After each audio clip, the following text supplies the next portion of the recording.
79. I bet my next guest doesn't know anything about this. I bet that Marsha Blackburn doesn't know that since March 1st, I've been growing out my hair on the premise that Donald Trump will be our president November 6th, or our president-elect November 6th of this year, and our president come January of next year when he's re-inaugurated as the 47th president of the United States of America. I bet she doesn't know, but she does now because she's on hold. We don't normally start the show with a guest, but we make exceptions for our good friends like Senator Marsha Blackburn, who joins us on the Matt Murphy hotline right now to talk about recent events, to talk about the presidential election and everything else going on in the country, nay, the world. Senator, always good to speak with you. I don't know if you just heard me, but I'm growing out my hair. I made a promise that I was not going to cut my hair until we had a new president-elect. So I've been growing out my hair since March, and it's getting rather long. Hello, Senator. Hi there. I'm telling you, I have not seen you in person to witness this, but maybe when you cut it on November 6th, you can donate it to Locks of Love and help out a good cause. And I think on November 5th, we will know that Donald Trump has been elected president of the United States. I believe that, too. And, you know, Matt, I know you're on the air for 3 hours every day, and you hear from a lot of people. And as I'm in each county in this state every year, and to hold county meetings in every county, one of the things that I hear a lot about is the impact of inflation. And people are just tired of being broke under Joe Biden, and they know Kamala Harris would be worse.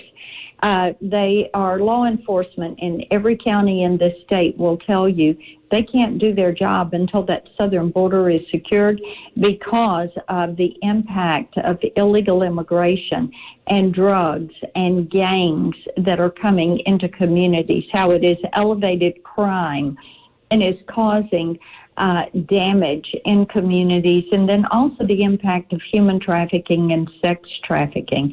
And people want to make certain that we get men out of women's sports so that our girls can have a category and compete and win and learn how to be a part of a team.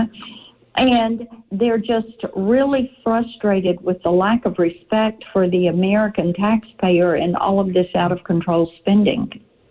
So it's I don't know how well you knew Senator J.D. Vance prior to, I mean, obviously you're colleagues in the United States Senate, so yeah. I'm certain that you know each other through that aspect of your being in Washington, D.C. But I believe he was in town yesterday. I think there was a fundraiser going on, and I think you were there. Tell us a little bit, as much as you can, about that visit and how much you've gotten to know J.D. since he was selected by Donald Trump to be his vice presidential running mate. Yes. You know, I have worked well with J.D. in the Senate. I'm a part of the executive committee for the steering committee, which is the conservatives in the Senate. And the executive committee is Mike Lee and Ted Cruz and Ron Johnson and Cynthia Lummis and me. And J.D. has been a part of the conservatives, the steering committee, and has come to a lot of our meetings. I have worked very well with him. He has been very supportive of my efforts on technology policy, my Kids Online Safety Act, the work I've done trying to establish a national privacy standard, the work that I'm doing in AI to protect our songwriters and to enable our logistics industry and healthcare industry to use that technology. I've always found him to be well-read. He works hard. He prepares for every meeting. He comes in well-versed in whatever the issue is. If he doesn't understand something, he will text or call you and say, explain this to me and explain why this is the position. He has that curious mind about how things work. And one of the things I've appreciated so much about J.D. is that he will challenge people on why they believe what they believe or why they think a certain approach is best. And even as a freshman senator, he would stand up and challenge people that were, maybe the ranking Republican on a certain committee. That is what we need. People that know what they believe, can defend their beliefs, and don't have to read it off a teleprompter to tell you what they do believe. So I was pleased to have him in town. He did a fundraising event for the Trump-Vance team, and we had a good crowd there last night.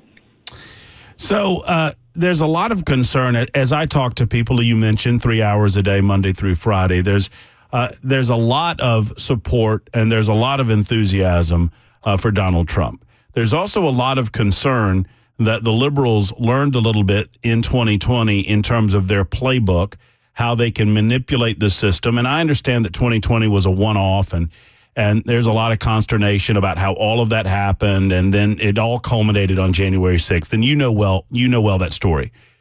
What, if anything, can you offer to alleviate some of the fears of people in Tennessee that the Democrats are planning to, play fast and loose with the rules again in some of these battleground states? What are Republicans, to your knowledge, doing, Marcia, to help make sure that they don't get away with some of the things we believe they got away with in 2020? Yes, and Michael Whatley, who is the new chairman of the RNC, is a great guy. He was the head of the party in North Carolina. I had been telling him for 3 years he needed to be the RNC chair because I had worked with him in some of those races in North Carolina in 20 and 22. Here's what Michael Whatley did to be sure they won that Senate race and some of those races in 22. He had 500 attorneys on the ground in that one state, and they were prepared for it. He also had lawsuits filed in advance.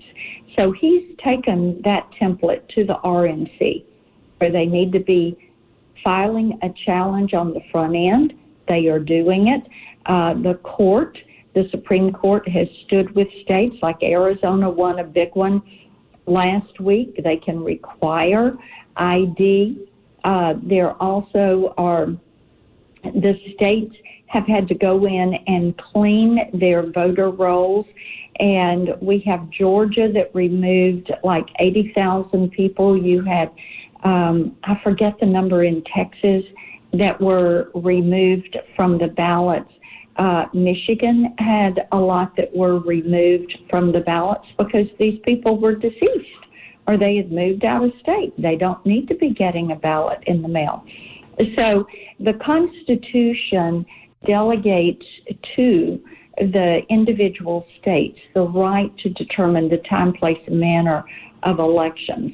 So working with these state legislators and Republicans at the state legislative level, they have done a lot of cleanup, and we're in better shape on that, where they bent the rules in 2020. And Matt, what you're going to see is these challenges on election law will continue to be filed and will go to the court over the next 68 days.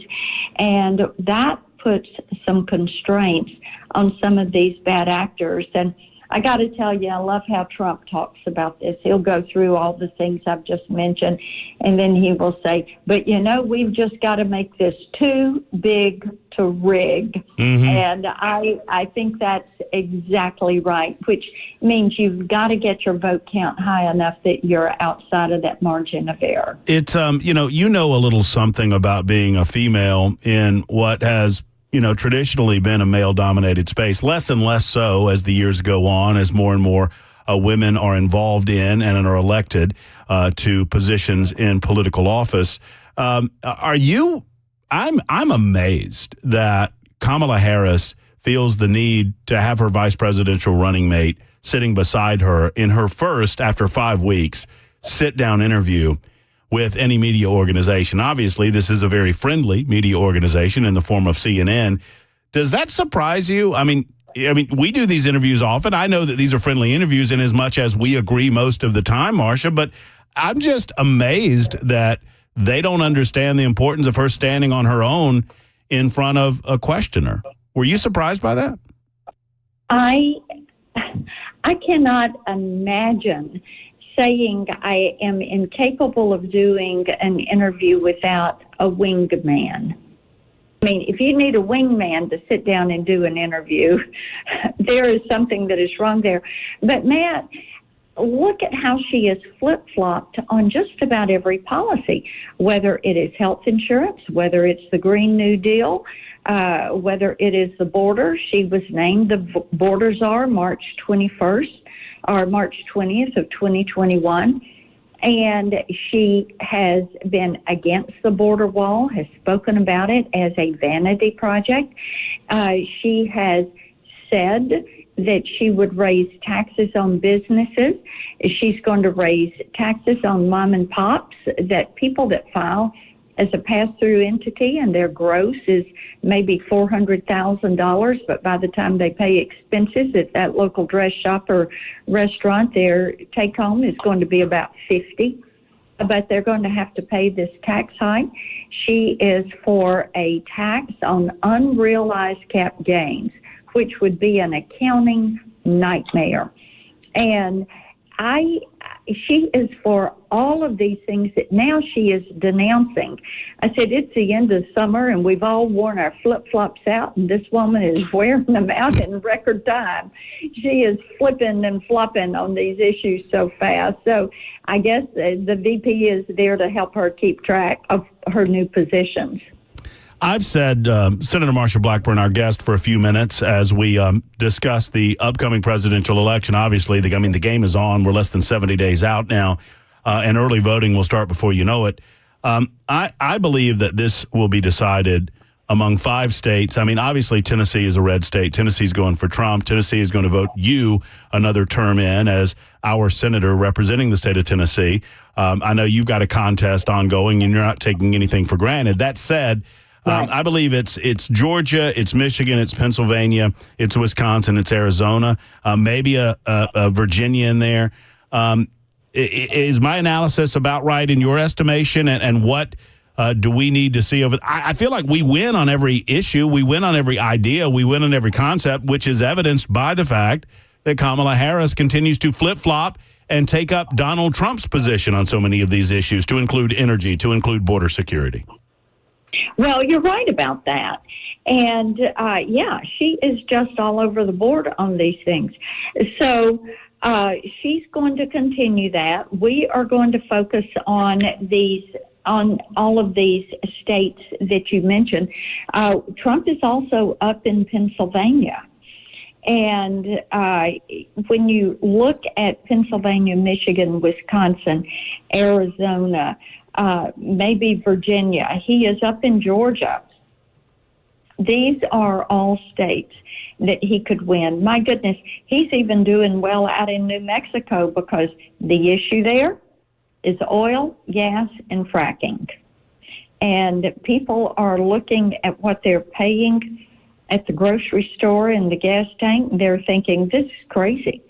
And so a lot of people that are just tired of being broke, tired of having the pressure of the Biden economy on them, and know that Bidenomics isn't working, know that they're seeing an increase in this trafficking from illegal aliens that are coming into the country.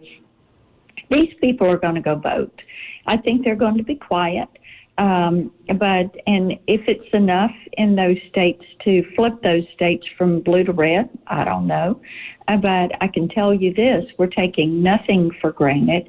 We are campaigning every single day, and the Trump campaign is going to push it to the very end. He will be by far the most aggressive campaigner. She is going to go sit in the basement and then do rallies reading from the teleprompter. And that's what you're going to see from their campaign. Your listeners can keep up with my campaign and some of the work we're doing. Go to our website, which is marshablackburn.com, and stay in touch. Well, I mean, and obviously I don't mean, and I don't mean to sound as if I was blowing by your campaign and what you're doing to speak to the people of the state of Tennessee. I feel like it's pretty obvious what we expect to happen come November in your election. Absolutely. And I hope that that's the message that you're getting from Tennesseans as well, Marcia. You know, it is. And Tennesseans, that every day as we are talking to Tennesseans, they talk about the budget, the inflation, how it affects their budget, how it affects county and city budgets. They talk about the border and what they're seeing with rising crime and gangs and the fentanyl and the impact that has, the human trafficking, the sex trafficking. They talk a good bit about our standing in the world, and as I said, getting men out of women's sports. And these are the things that they're talking about. We are right on those issues. We're where our fellow Tennesseans are, and they want to see good, aggressive action on those. Marcia Blackburn, always good to speak with you. Always good to check in with you. We'll see you very soon. I'll show you my long hair before November 5th. You should come by our debate watch party on September 10th in Mount Juliet. We'll be out at Cedar Creek Scoreboard. You're always invited. You know that. Oh, thank you so much. That sounds great. All right. Take care. All right. See you soon. Bye-bye. There's Marcia Blackburn joining us. No interest in going to the party, as you could obviously hear in her voice. I always like talking to Marcia. I don't know. Do you think Marcia likes talking to me? No. That's honest. I think that's the right answer. I think she likes talking to you as much as she likes talking to the next guy, and it's just because you have that huge platform. I suppose so. I just don't. I don't know. Well, I feel like. Can I just be honest? That's what I do for 3 hours a day. I just feel like Marcia's a hard person to really know. Because she's been around so long that it's difficult to cut through it's difficult to cut through it and get down to where the goats can graze on. Just talk like people. And that's what I was trying to, I made the comment about my hair and she just nothing. Anyway, that's my thought on that. 12:22. As we get the show underway, we'll give you the title of the show, tell you all the ways that you can watch and listen and get things lumbering under our own weight. It's 22 after the hour on Super Talk.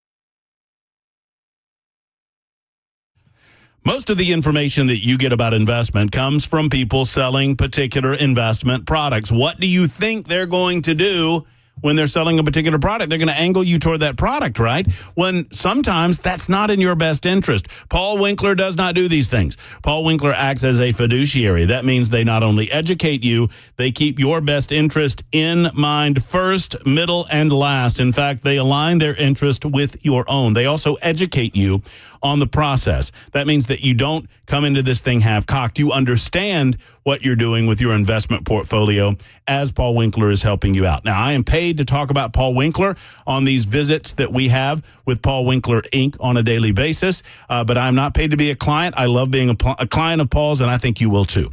Call 615-851-1950, 615-851-1950, or go to paulwinkler.com. That's paulwinkler.com, and tell Paul and his team that Matt Murphy sent you to Paul Winkler.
We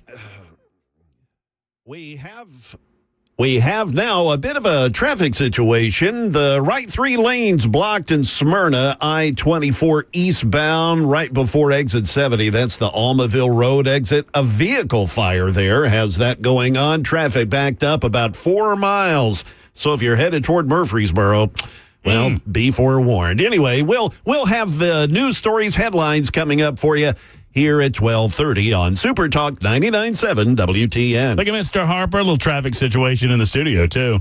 I was trying to go left, and Jay Harper came out. He was trying to turn left, and Belkay told me that to the left a little bit. I'm sorry, Belkay comes in, tells me I have the right of way, and then Jay just swoops in there and takes my spot, and then I'm mad. I got road rage. I don't know what to do with that. And now he's telling me about this other traffic situation that's going on.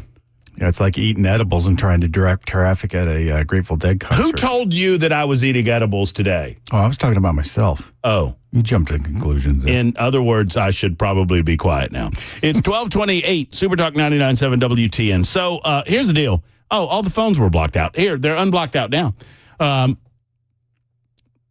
don't mind talking about any of this.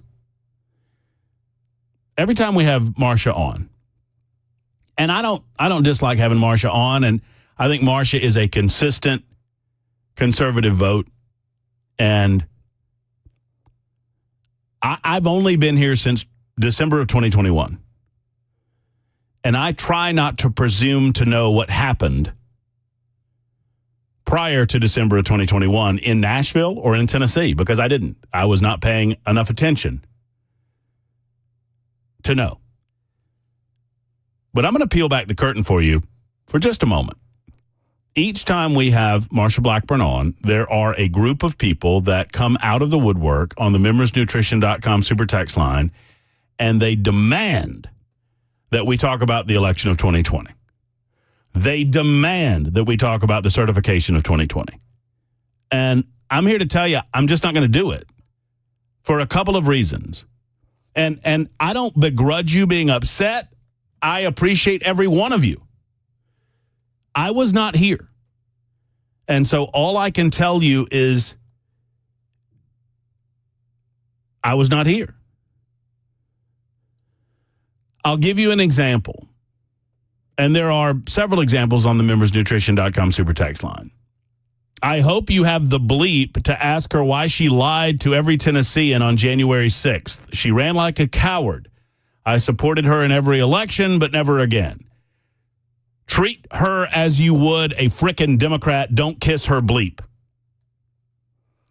This same person went on to call her a name that I cannot repeat on the radio and really wouldn't repeat in public life or private life for that matter.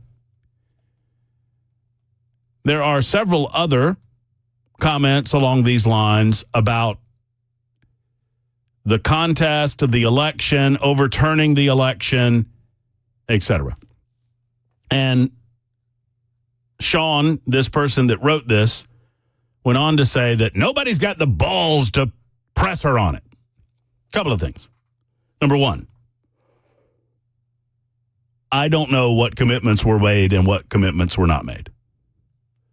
I don't really know the nature of what Sean's talking about outside of it is I suppose that one could make an argument that Marsha should not have voted in favor of certifying the election.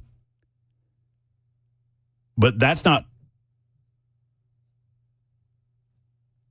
frankly, I don't have the information to be able to do that, nor would I if I did. And here's why. 2024 is about 2024. I understand that many of you are still very frustrated about 2020.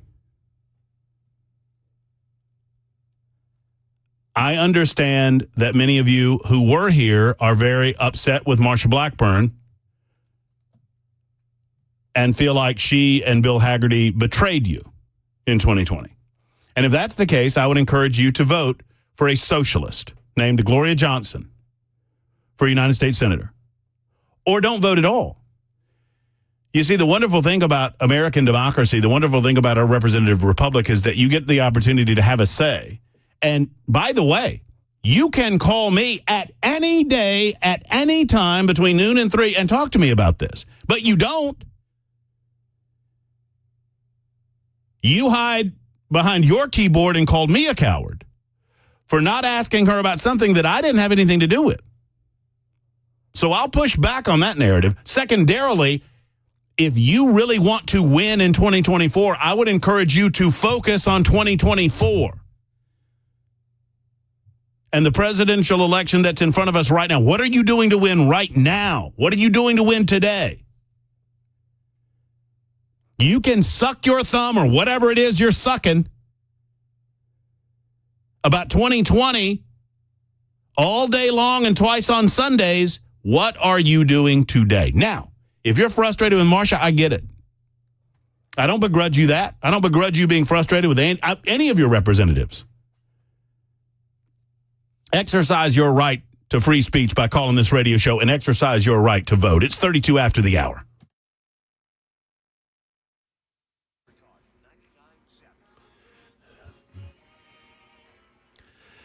It is 12:32. I'm Jay Harper with your top stories. We're at 98 degrees. A forecast is coming up. Again, just a traffic note. A vehicle fire has the right 3 lanes blocked, I-24 eastbound, right near exit 70. That's Almaville Road. Traffic backed up about 4 miles all the way to Sam Ridley Parkway. Again, that's eastbound 24 headed to Murfreesboro.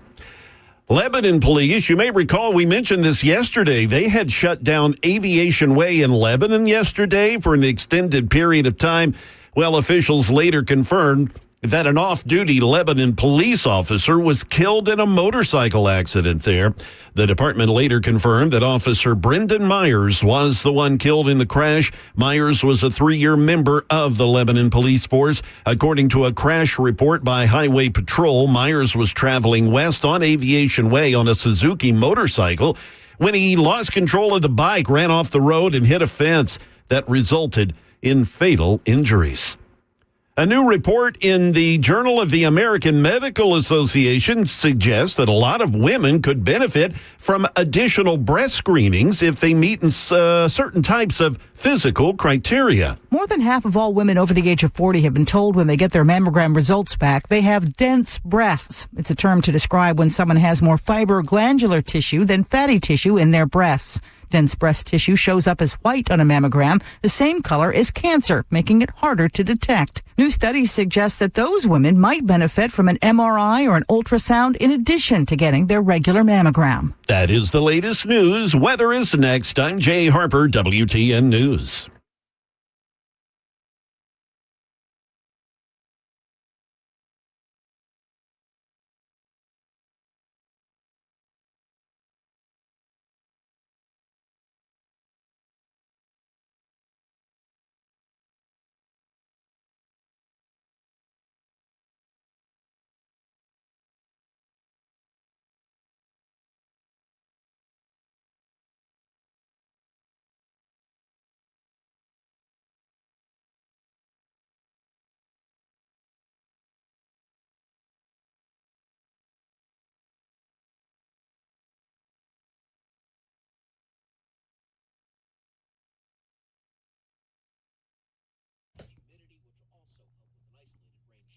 Hello, friends. It is Matt Murphy, and I'm here to talk to you about your hearing and whether or not you feel like your hearing perhaps is getting a little worse.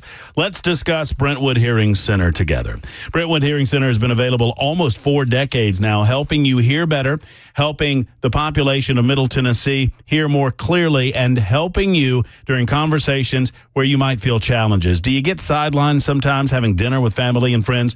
Do you make a decision not to go to events because of your hearing loss? For almost 40 years, the doctors of audiology at Brentwood Hearing Center have provided tailored solutions to patients of all ages. Because hearing loss does not know an age, and sometimes folks wait several years to address their hearing issues. My friends at Brentwood Hearing Center represent all different styles and manufacturers. They will find the right hearing solution for you.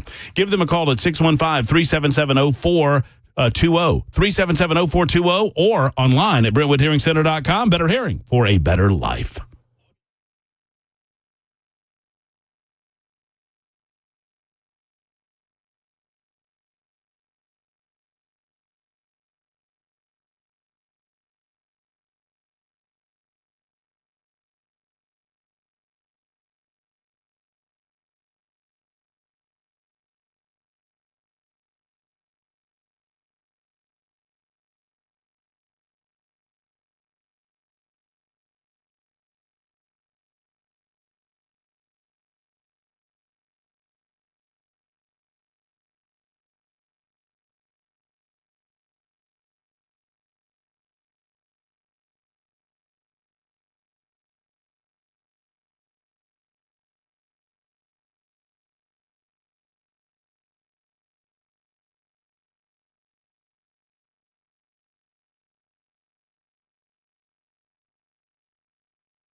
One final thought on this, and we'll get to some telephone calls and move on from it. By the way, it's the Matt Murphy Show, Super Talk 99.7 WTN. Thank you for being out there.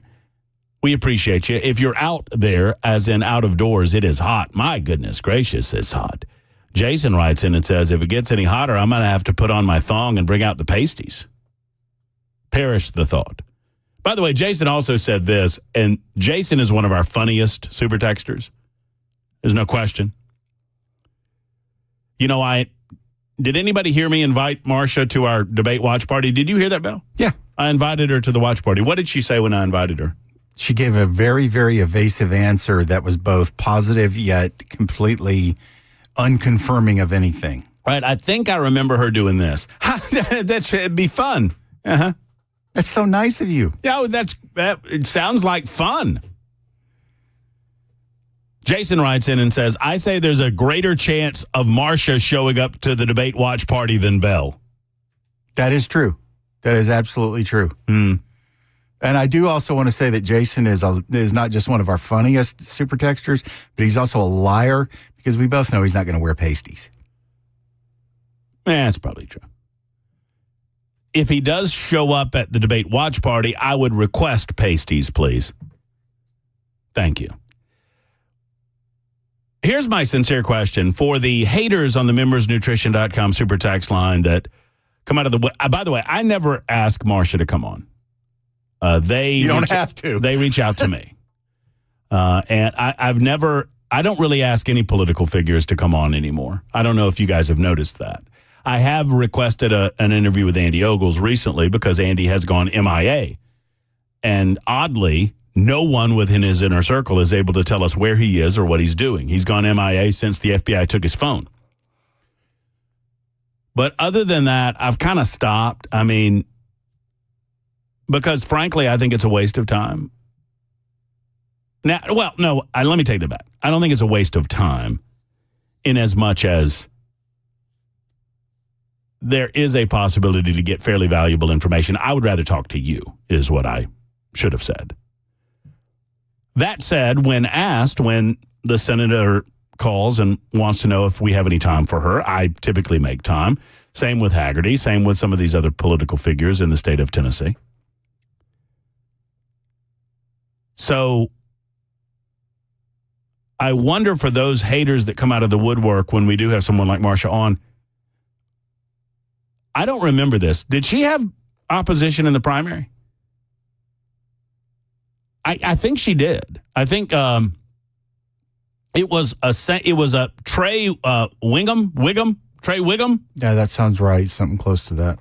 He's a guy. He ran for the 5th congressional district in 2022 when like 9 candidates. There was General Winstead and Jeff Byerline and Starbuck was in there at the beginning and Ogles was in there. Remember all of these candidates? And Trey Wiggum was one of those.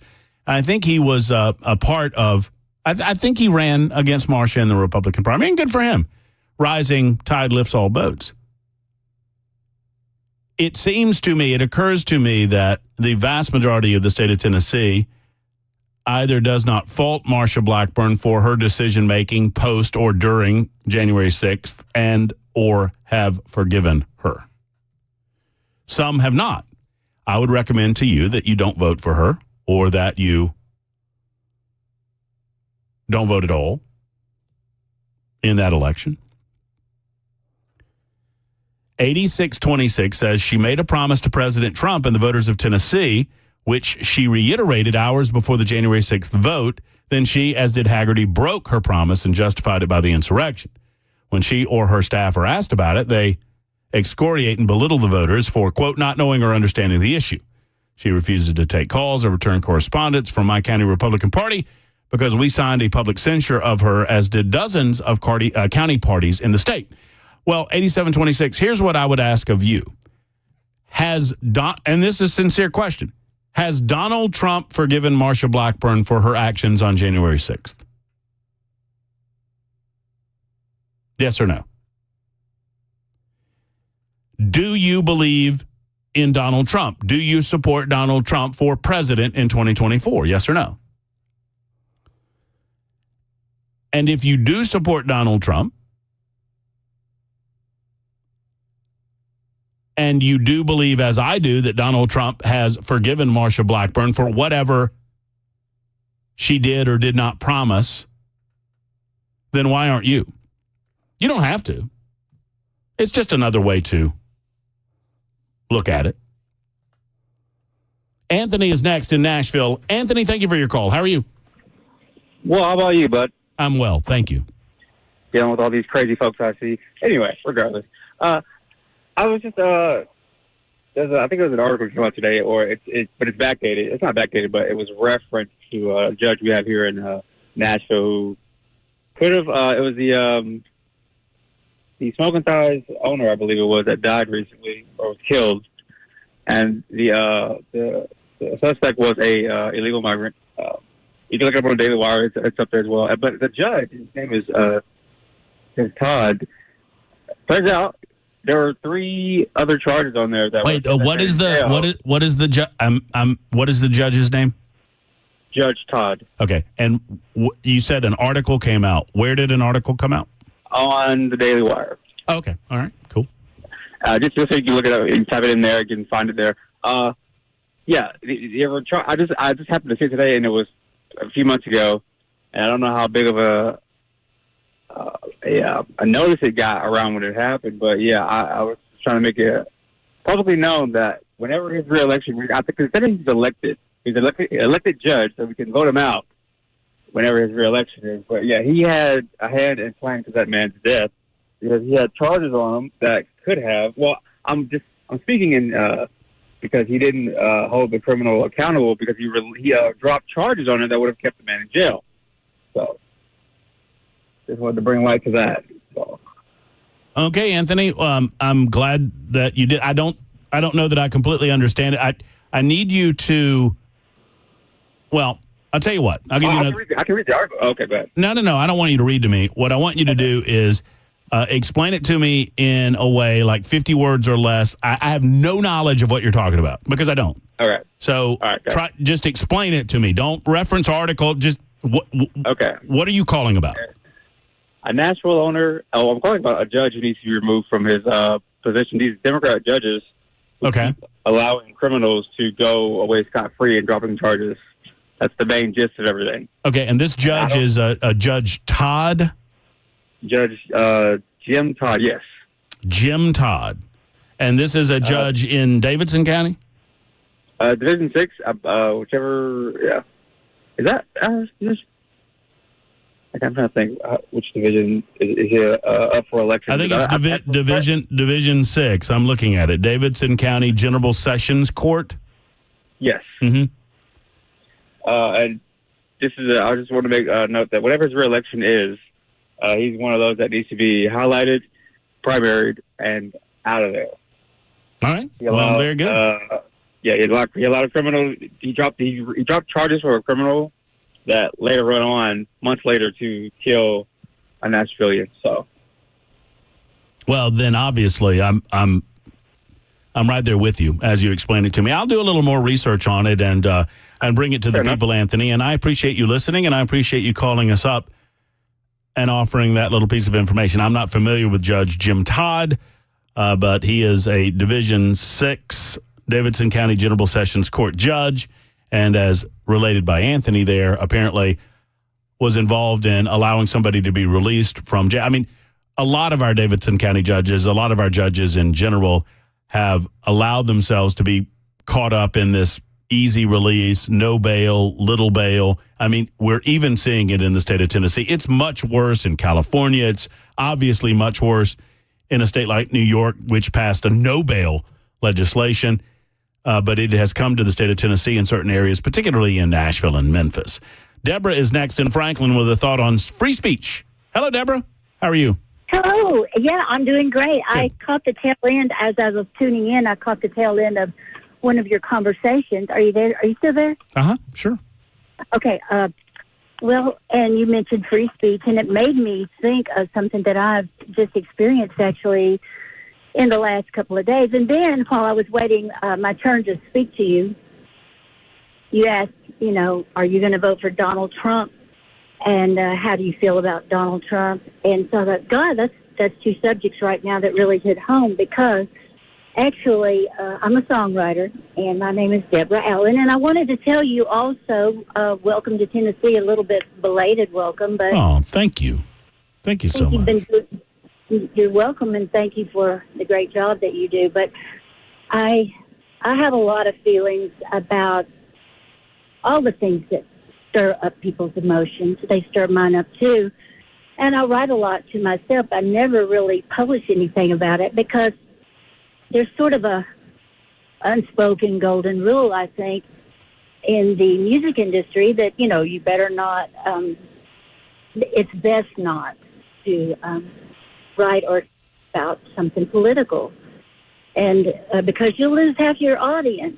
And I see that. I love everybody. I don't want to lose anybody. But I got to thinking about it as the election grew nearer and nearer. I thought, well, I don't want to lose half of my audience, but I don't want to lose all of my country. And I wanted to write a song that really just stood up for Donald Trump. And I did that. It's called Hey, Mr. President, and it's on YouTube, Hey, Mr. President video by Deborah Allen. And I have been really getting a great reception on it. A few people, have had negative comments, and I don't even mind negative comments. I don't like vicious comments, and I just get rid of those. But for the most part, I guess I was saying a lot of things that people were feeling too. But just recently, my friend Dana McDowell, she's Ronnie McDowell's daughter-in-law, I shared it with her, and she shared it with some friends, and it got taken down.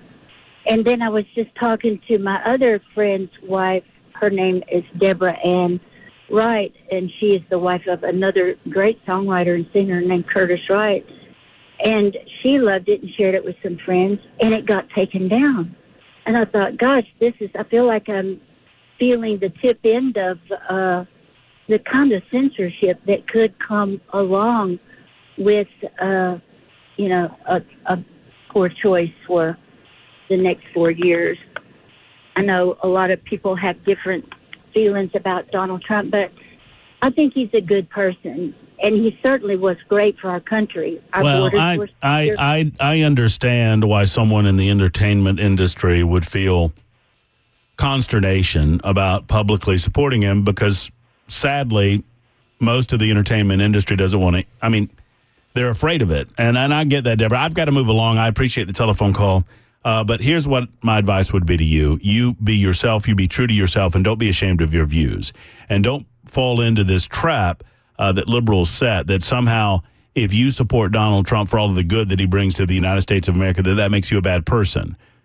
You're not a bad person. You're not a deplorable. Far from it. Matt, you realize who that was?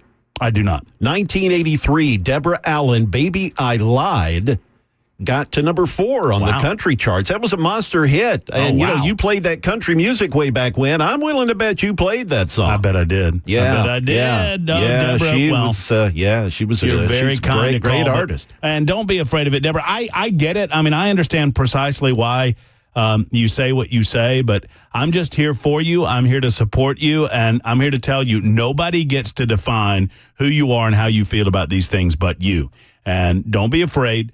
They want you to be afraid. You don't need to be afraid. Phil and Adam will get to you momentarily. It's 12:53. Super Talk 99.7 WTN.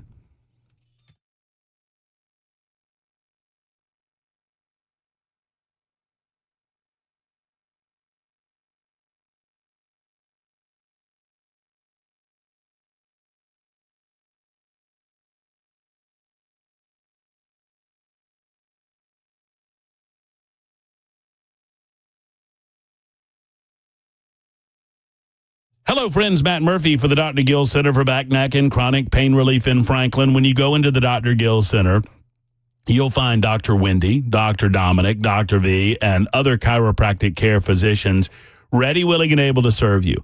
Dr. Gill took a team approach when he developed his clinic some 30-plus years ago because he wants to be able to serve as many of you that need him. Whether it's back pain, neck pain, knee pain, hip pain, elbow pain, they all can be treated with no needles, no surgery, and no downtime, and no pills. That's why we say don't take a pill. call Dr. Gill and the Dr. Gill Center for Back, Neck, and Chronic Pain Relief. They do spinal decompression, red light therapy. They brought spinal decompression to this area. Red light therapy, class 5 laser system, all there to help pinpoint inflammation in the body, reduce pain, reduce swelling, and accelerate healing. That's what it's about. So regardless of where it hurts, they can assist you at the Dr. Gill Center. Give a call today and schedule an appointment. Many of you already have. I encourage you to do this. 615-882-4838, 882-4838 for the Dr. Gill Center for Back, Neck, and Chronic Pain Relief in Franklin.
Good afternoon. It's exactly 1 p.m. I'm Jay Harper with your top stories. 98 degrees in Music City. Also, that traffic note, still dealing with a vehicle fire on I-24 eastbound, headed toward Murfreesboro. It's got the right 3 lanes blocked near Almaville Road. I was looking at the traffic cameras. It's backed up all the way to Waldron Road. That's about 6 miles. So, we'll have your weather forecast coming up. Well, we're less than 70 days to go until the presidential election, and the Harris-Walz ticket, they're hitting the road this week. Vice President Harris and Tim Walz, they'll be in Georgia for a bus tour, but before that, Walz, he was in Boston speaking before a bunch of firefighters, a firefighters union's convention there. Walz making the case that he and Harris want to keep unions strong and that Donald Trump has been supportive of so-called right-to-work laws. Everybody in this room knows right to work means right to work for less, right to work more dangerously, right to work for no pensions. It doesn't mean the ability to collectively bargain, to fight with the dignity that work brings to each and every one of us. We now head out west, where it's already become almost impossible for people in California to get homeowners insurance. The wildfire risk out there, a big problem. Now another big insurer is just canceling everybody's policies. ABC's Alex Stone is in California. Liberty Mutual is the latest company ending some fire insurance in California. Around 17,000 policyholders will not have their dwelling fire insurance renewed. Unlike other big companies that have canceled policies in California, Liberty Mutual says they are not doing it because of wildfire risk, but instead it's retiring antiquated technology it uses to manage fire policies. But as California has allowed insurance companies to change how they evaluate risk, more companies have decided to back away from high fire danger areas. Alex Stone, ABC News, Los Angeles. That is the latest news. We've got weather next. I'm Jay Harper, WTN News.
Hello, friends. Matt Murphy for U.S. Pest. U.S. Pest wants to assist in stopping the communist animals and bugs and creepy crawlies and insects and other things from coming into your home and trying to take what's yours, or on your property and damaging your property and endangering your pets, your loved ones, your children. U.S. Pest can assist. Protection begins, as a matter of fact, with U.S. Pest, because the purpose of pest control is simple: to prevent insect and rodent-borne diseases, and really to keep the nasties out of your property and off of your yard. Full-service pest control involves eliminating spiders and silverfish, roaches, brown recluse, ticks, fire ants, and yes, termites. Termite protection is so important. Preventative and corrective measures available at U.S. Pest with a 100% money-back guarantee. Every home in Tennessee, as a matter of fact, is threatened by termites. You need protection from U.S. Pest. Schedule a free pest and termite inspection today at U.S. Pest. No high-pressure sales.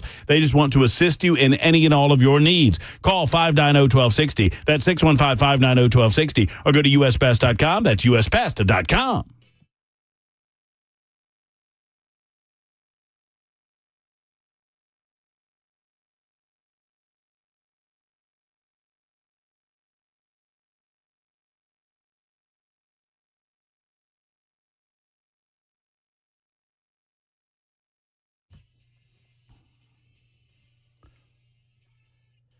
Super Talk 99.7 WTN. Hour number 2 starts right now. The Matt Murphy Show. It is locked for Trump Day 179. I did not allow you to give the title last hour, Bell. I'm going to do so this hour, as it is episode 641 for us, and they said it wouldn't last. And, you know, the way the membersnutrition.com super text line's going, maybe it won't last very much longer. I don't know.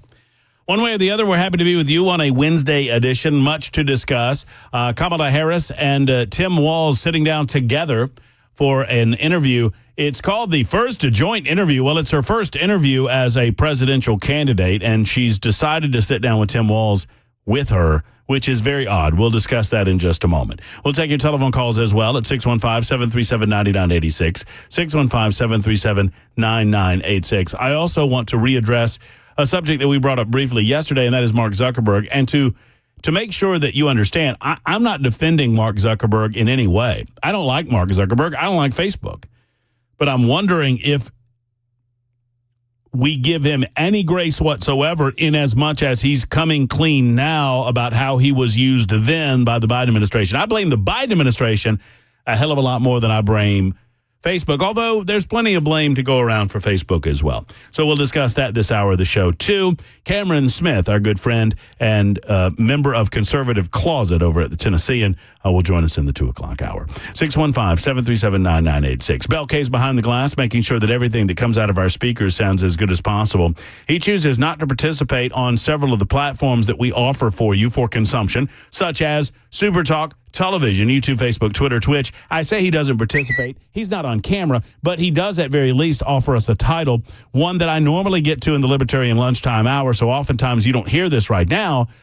But if you miss us during the first hour and you catch us the second hour, we do this the first hour every show. It's episode 641. And today's episode, Bell, is entitled, It's All Marsha Black. No, I'm just kidding.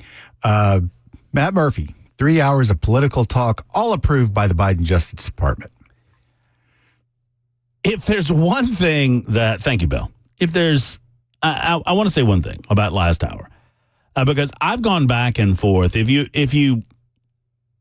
know, I consider us all to be family. I really do. And we have become talk radio, and more specifically, Super Talk 99.7 WT, and we are the electronic public square. We're here where people can gather and actually exercise their freedom of expression in the United States of America.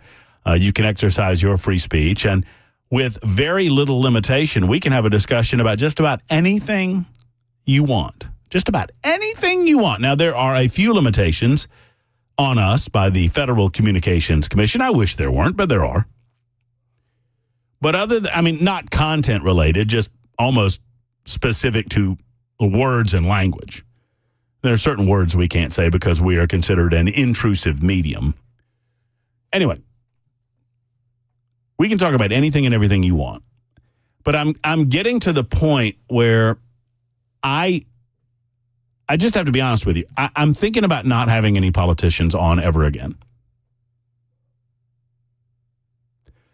Because I don't know that it's not become destructive to our goals as a show and as a country, more importantly, as a state and as a country. And so I'm considering it. Once again, you're a part of the family and everybody's a voting member of the Matt Murphy Show. So I just throw that out because I feel like some of these politicians are driving wedges between us, and I don't want that. I'm not here to defend Marsha Blackburn. I'm not. But I find myself every time she's on defending her against the haters who won't call the show and talk with me about her. But they come out of the woodwork every time we have her on to demand this and demand that. And that's fine. I don't begrudge any of you your feelings about any politician. I don't belong to any of these clubs. I don't go to any of these parties. So I don't want a politician to drive a wedge between you and me. Because you and I, we can figure our way out of this. I don't know that the political figures in Washington, D.C. necessarily have the ability to do so. At the same time, I don't think that Marsha Blackburn's a bad person. You can call her Washingtonized if you desire, and many of you have called her a lot worse today. but I don't believe she's a bad human being. That said, I'm strongly considering just suspending all political figures for the foreseeable future on the show. Because I don't think we need them. And I'd frankly much rather talk to you than them. You, in this case, being Adam in Columbia. Hello, Adam. Hope you're well. Hey, Matt, how are you today? I'm great. Thank you, sir. I was calling about the people that were texting you about Marsha Blackburn on January 6th. Yes, sir. And it's a good thing that, you know, when you first started talking about it, I've had a few minutes to calm down because you would have had to use that dump button a few times with some of the words I wanted to say. But frankly, this election is far too close to be nitpicking candidates like this. Yes, she certified the election. Yes, it happened. But she's also our senator. And like you said, if you don't like it, reach out to her, vote for somebody else, or do something about it. But sitting behind a keyboard and complaining is not going to do it. And we as conservatives, I'm not going to say the Republican Party, because I include you in that, with Matt, with your L in front of you. I know you're not technically conservative, but you lean more our way. If we want to win this thing come November, we got to quit being a bunch of dumb A's and get our act together and get behind our candidates and support them.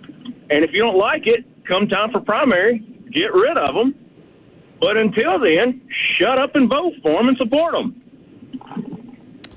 I mean, there he is, Adam, speaking his truth at least. I don't know that, I mean, obviously that's an opinion that may be shared by many of you, might not be shared by some of you. I'm staying out of it from now on. Marsha will be up for re-election. She has already faced a primary election. She dispatched of her primary opponent, Trey Wiggum. I think I'm saying that right. I apologize if Trey's listening and I'm not. I want to say Trey got like 10% of the vote, maybe 12% of the vote.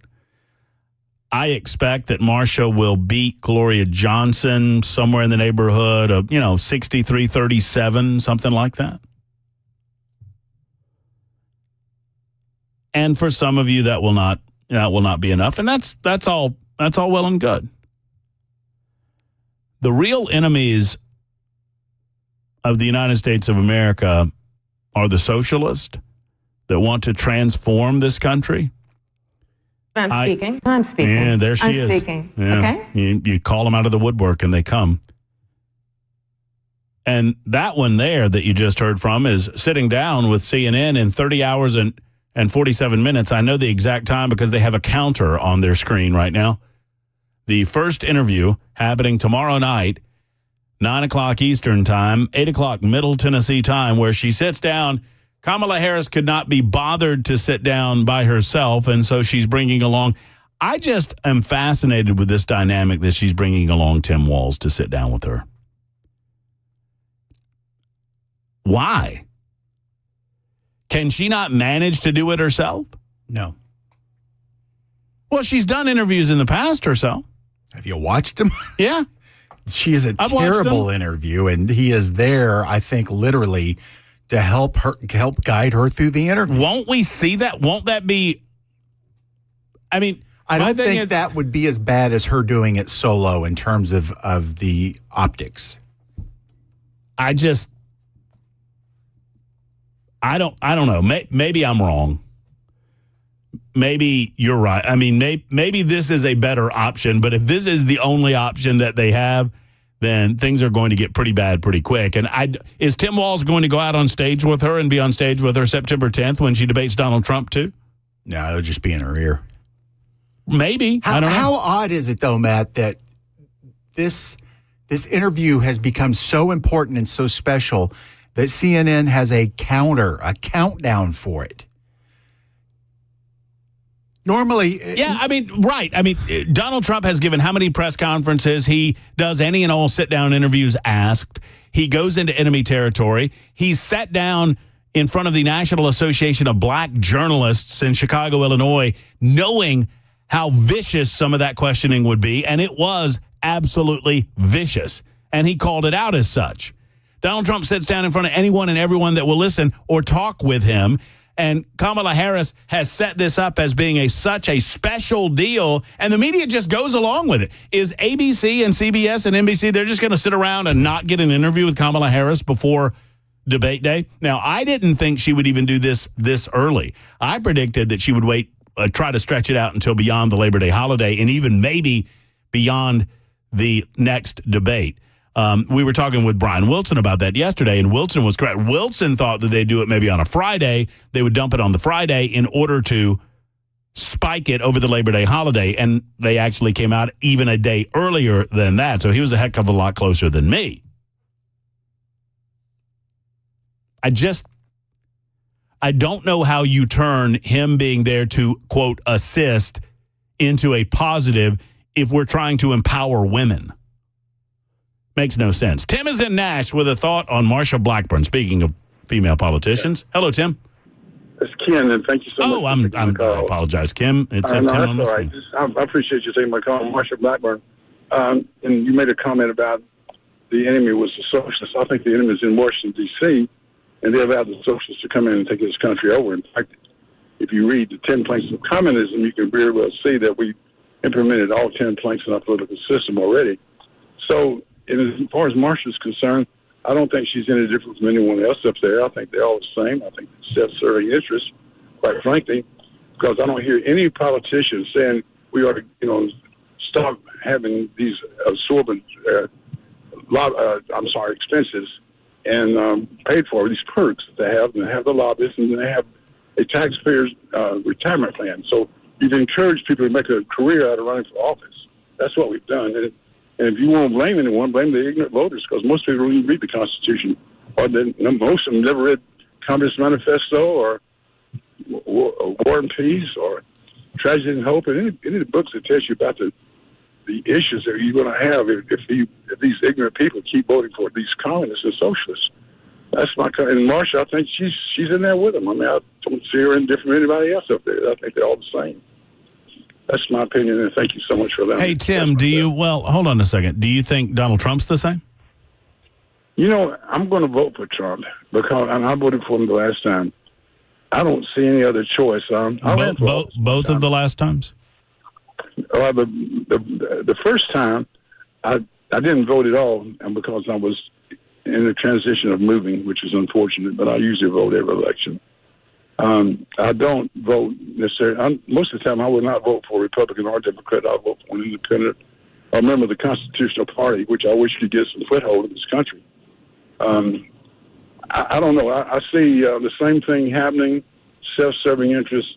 Like I said, you get the lobbyists there, and you take a country like Ukraine, for example. I mean, why in the world are we giving them money? I mean, Zelensky, what a rascal he is. I mean, he was supported by George Soros. So why would the politician ever vote to give Ukraine any money? I don't understand that. So we need money here. We got a $36 trillion deficit already? Yeah, it's insane. I mean, it's insane, and it's insolvable, and we'll never pay that money back. So, I mean, back to the original point. I mean, the reason I asked you about Trump is you said, and I don't begrudge you your opinion on this. It's all well and good. I mean, I think it's easy to say they're all crooks and they're all criminals and they're all just I just said they were all out of the same cut, not necessarily crooks. Well, you said they're all the same. You said they're all the same. Didn't you? I did say that. Didn't you? You're right. But Trump's different? I think he's different because, first of all, you got term limits for a president, so he can only serve 2 terms. If a person would get out of office and let someone else get into place and not have all this money behind them, you get these self-serving interest parasites. That's the tricky part about a representative republic is that you have to depend on people voting. You know what I mean? I agree with that. You know what I mean? And I agree with that. The tricky part, I like you say, the tricky part about democracy is that you have to depend on the intelligence of the people that are going and casting a ballot, which sadly, I mean, I don't know that we have a lot of intelligence going on nowadays. If I may make one more point, please. I'll just say this about that. First of all, I don't think voting is a right. I think it's a privilege granted by government. And I think that you will be able to you should qualify in order to vote. That's my personal opinion. I mean, and I know that when we established this republic, the intent was to have a rule of law, not have a rule of majority. So and we don't have that anymore. We have the rule of a mob almost. So these are just my opinions. But I do a lot of reading. Well, you're very astute, Tim, in your distinction between a government that is defined by the rule of law, which is what we have, versus a direct democracy, which we obviously do not have, which is defined by the rule of the mob. Direct democracy, that would be, two wolves and a sheep voting what's for dinner, right?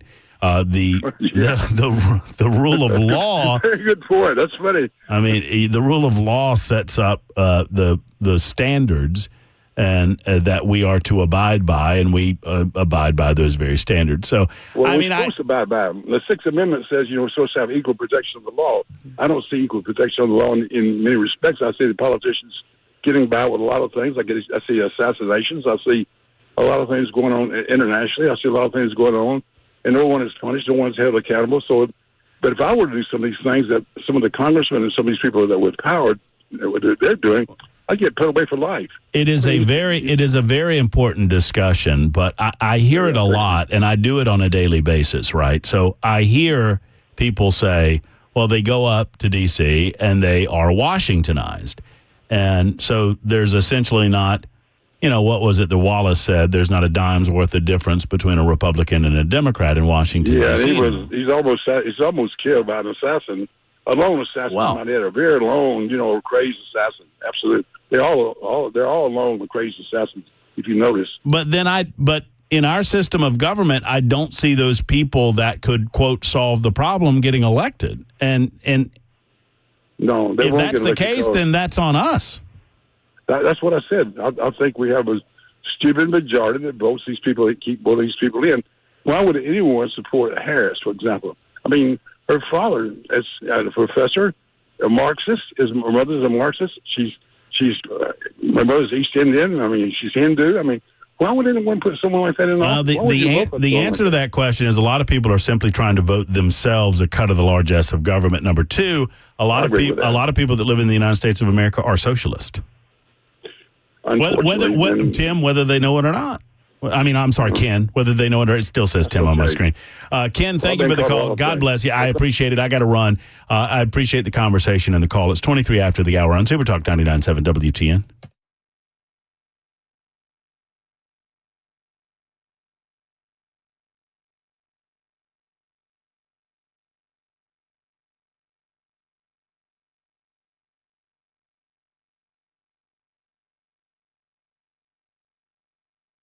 Hello, friends. Matt Murphy for the Glock Store. Ladies and gentlemen, the Glock Store is a great place to go to shoot. Obviously, you know that. It's a great place to buy. You can buy a Glock right there in the Glock Store. Every Glock's in stock.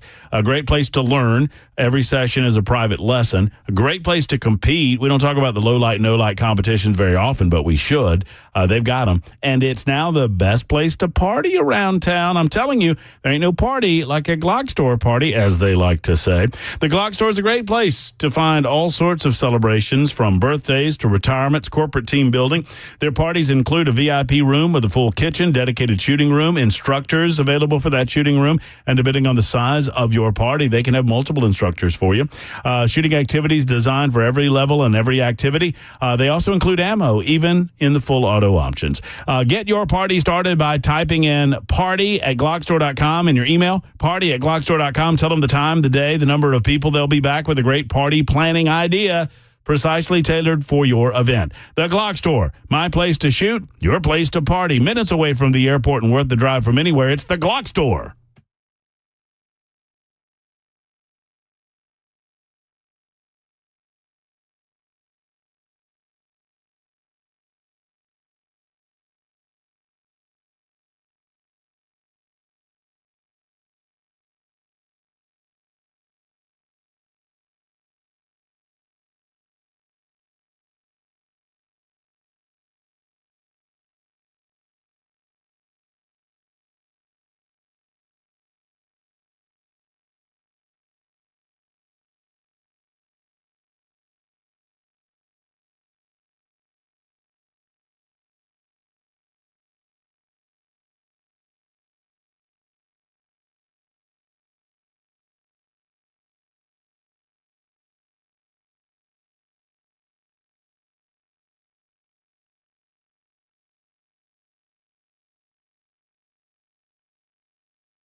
A heavy law enforcement presence at Fall Creek Falls in Van Buren County. We'll share what we know about that. Also, new information concerning the would-be assassin of Donald Trump. That's all coming up at 1:30 on Super Talk 99.7 WTN. You know, the worst thing I've done throughout the course of the day today is not recognize that Debbie Allen was Debbie Allen when she called us. Debbie, I hope you continue to, or Deborah, as you called yourself, I hope you continue to listen to the show, and thank you for calling us up.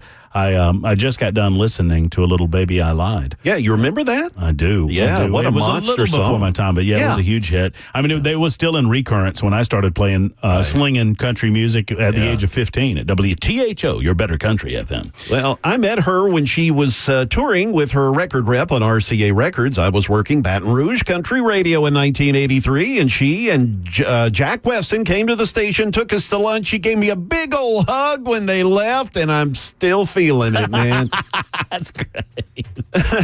She was still, you know, she's a sweetheart. Well, it was very kind of her to call in. Let's talk to Holly real quick in Grandville, it says here. Hello, Holly. How are you? Yes, I'm blessed and highly favored. I'm so glad to be able to chat with you for just a second. Sure. We sporadically get your radio station in Granville. But, you know, I hate that they're trying to paint Christians with this, the conservative Christians, with this this terrible label that the Christian nationalists, they believe that we're the same as they were originally when they started the Christian nationalists, which was so racist and so horrible when it initially started. And we are not like that today. But I just wanted to say this has been a long time coming, and I believe Christians are way too passive, and we need to start standing up, and we need to start voting. They say only about 20% of Christians vote, and I think that's why we're in the mess we're in right now. Do you think it's that low? Gosh, I hope not. Yep, that's what I've heard statistically. Wow. Whether even if it's less than half, I tell you, it just is shameful. Well, I mean, I would hate to think that it's that low. Let's fix it if it is, Holly, and I'm here for the long haul, so I'm with you on it. We need to get more faithful people out to the polls and voting. Absolutely, and thank y'all for your station. Well, thank you, Holly. Great to hear other opinions. Well, you're very kind to say so, and we appreciate your call today. You take care, and you call us anytime out of Granville. Granville is, was that Crossville? I think that's right. 30 minutes after the hour on Super Talk 99.7 WT, and halfway home on this edition of the Matt Murphy Show.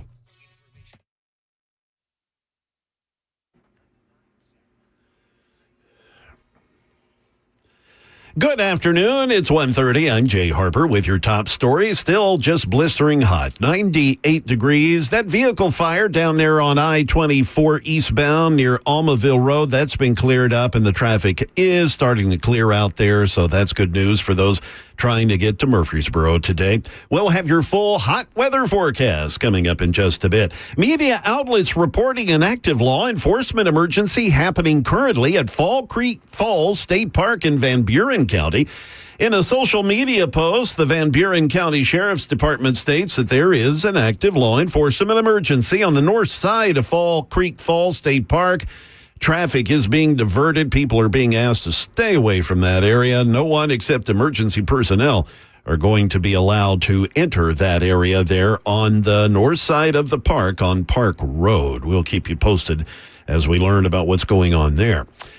In other news, the FBI sharing new information about the online search history of Thomas Crooks, who tried to assassinate Donald Trump at the former president's rally in Butler, Pennsylvania last month.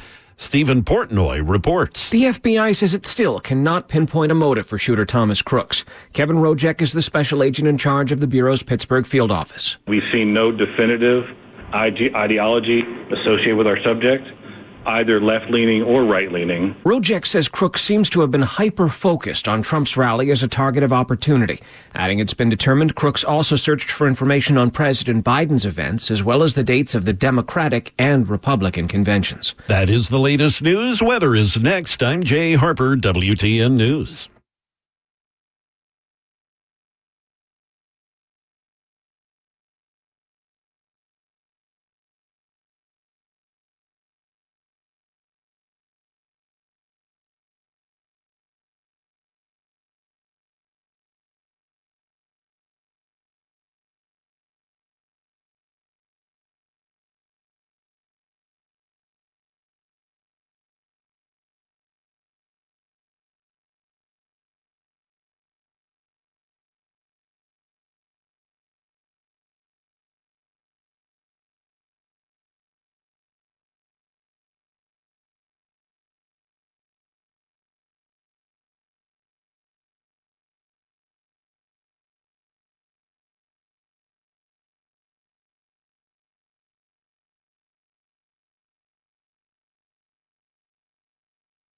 Hey, friends, it's Matt Murphy for Efficient Heating and Cooling. Efficient Heating and Cooling wants you to know that it's hot. Well, you probably already knew that, right? You've probably been outside and you felt the heat.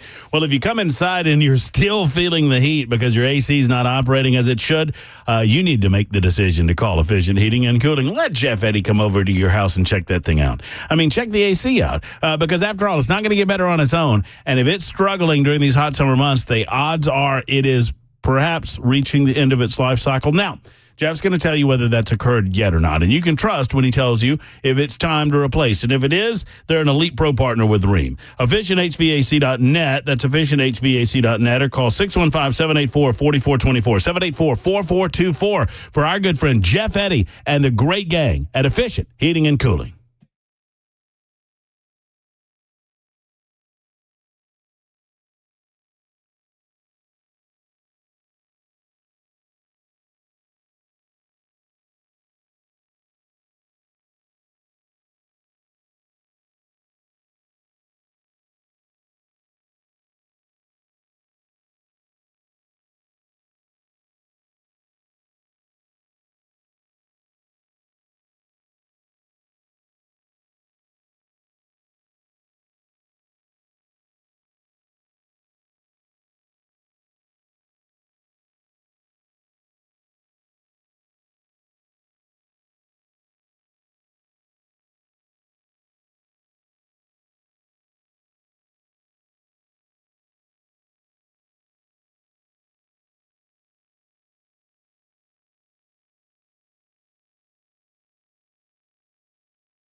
Bell K, you have to be better about locking the doors.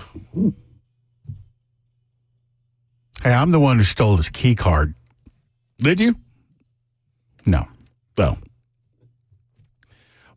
did his key card get stolen? No, but it should be. I could probably snag it at some point. It's 137 Super Talk 99.7 WTN. Before we tell you who we're talking about, let's go to John in Westmoreland. Hey, John, how are you? I'm doing good. You know, just to touch on the lady from Granville just for a second. You know, she's talking about how the Christians were under attack and been mislabeled. But you know how to tell how who the demon rats on the left are attacking? The first thing they have to do is label you, and in most all cases, mislabel you. Yes. They always have to label you, and before they start their attacks. Well, they've been mislabeling Christians and coming after Christians for years in this country. But the reason I called, well, you know, I think it was Abraham Lincoln that said, "A house divided by itself cannot stand." Well, you tell me that we don't have that in our very voting process.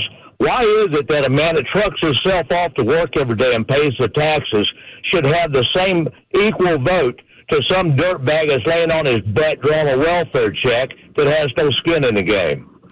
Until we get back to some common sense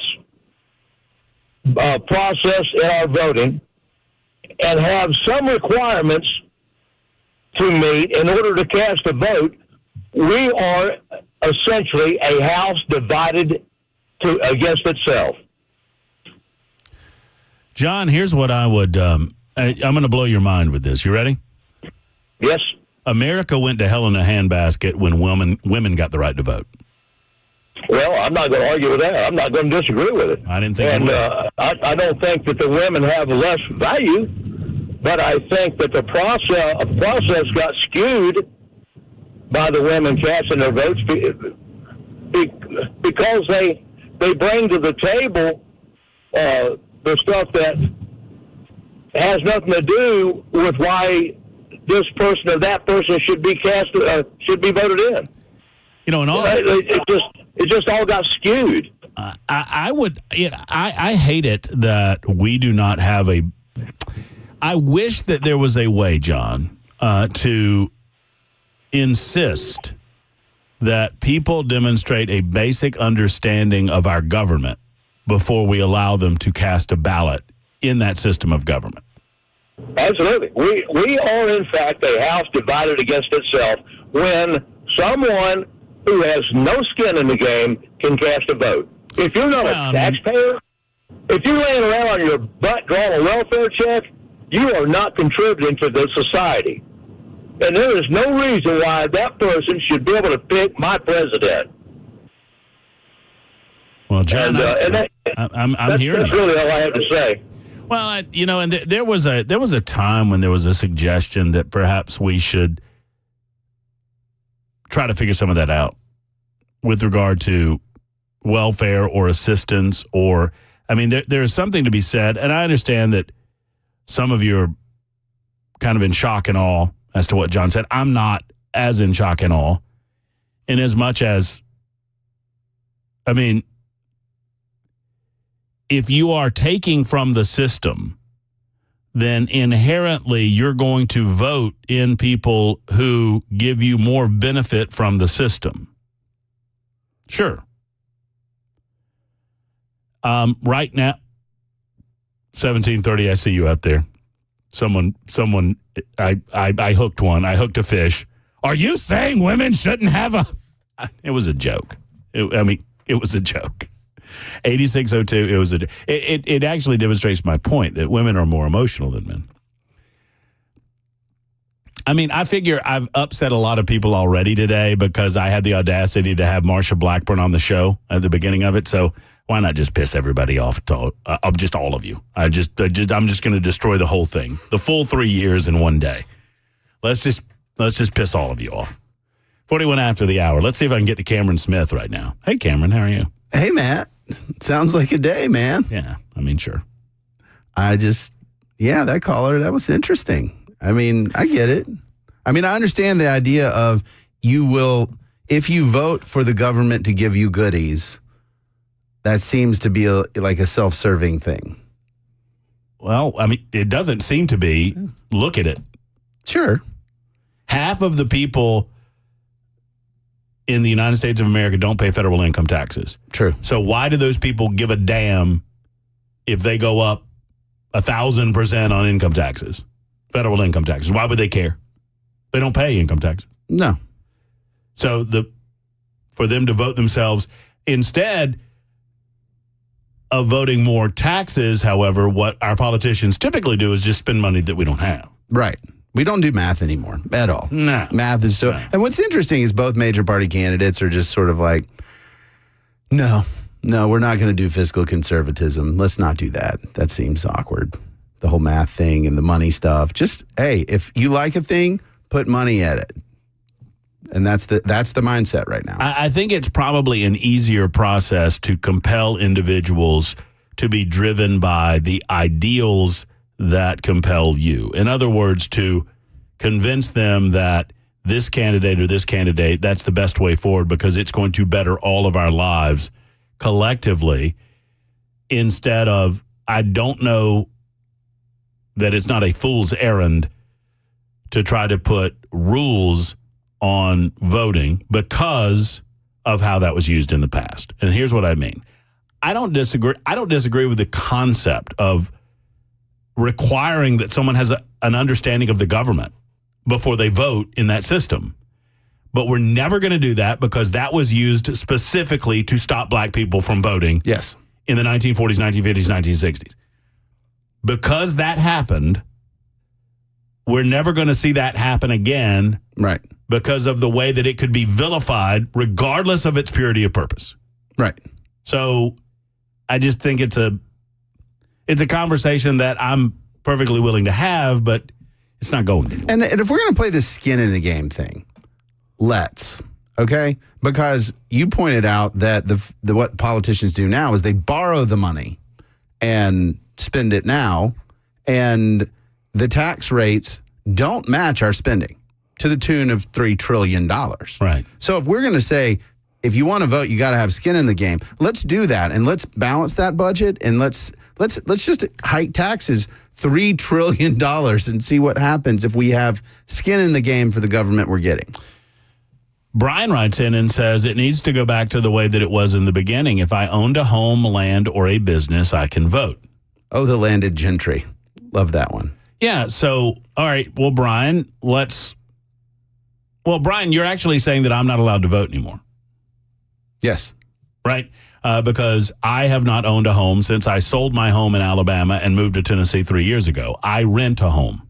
So right. I'm not allowed to vote? I guess not. Well, landed gentry is a cruel mistress. I guess I'm just a lowly serf.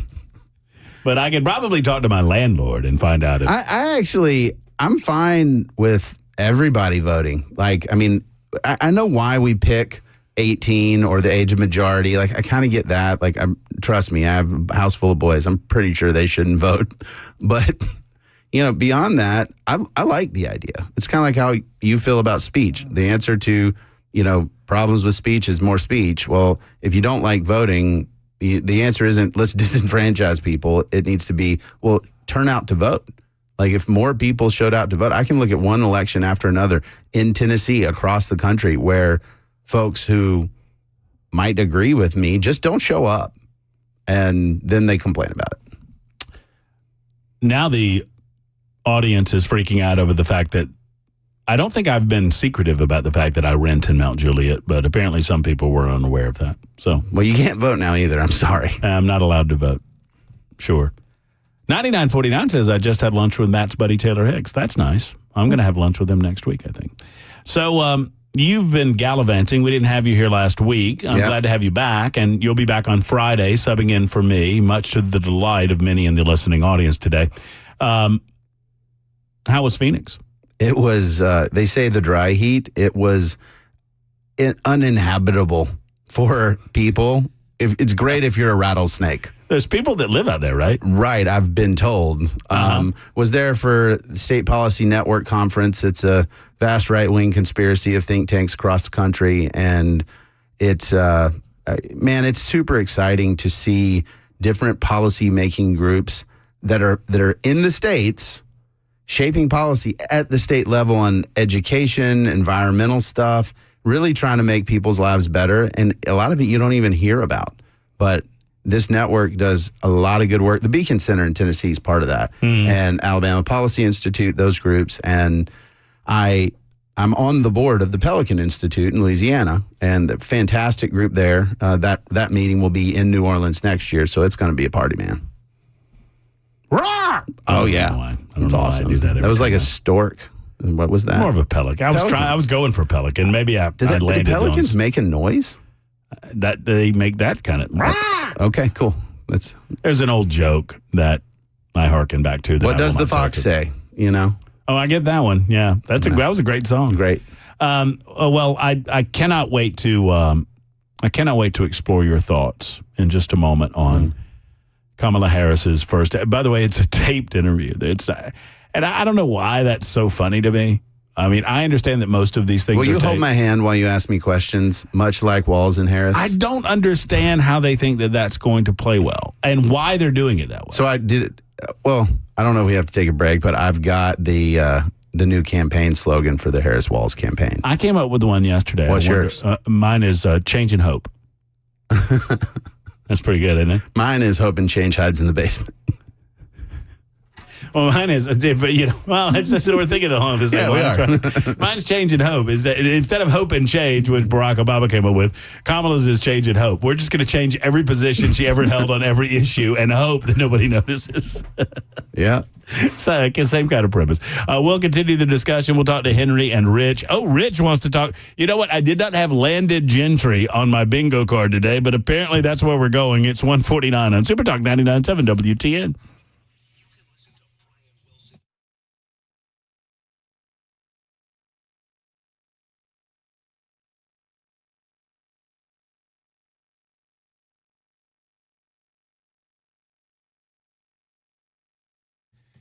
Hey, friends, it's Matt.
We talk a good bit about the future of this country on this radio show, and I don't know what's going to happen over the next couple of months, and I don't know what's going to happen on November 5th, but I know this.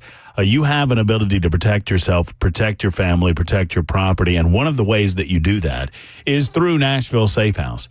Nashville Safe House provides quality safes for those things that help you protect your family and protect your property. I'm talking about your gun rights, your Second Amendment rights.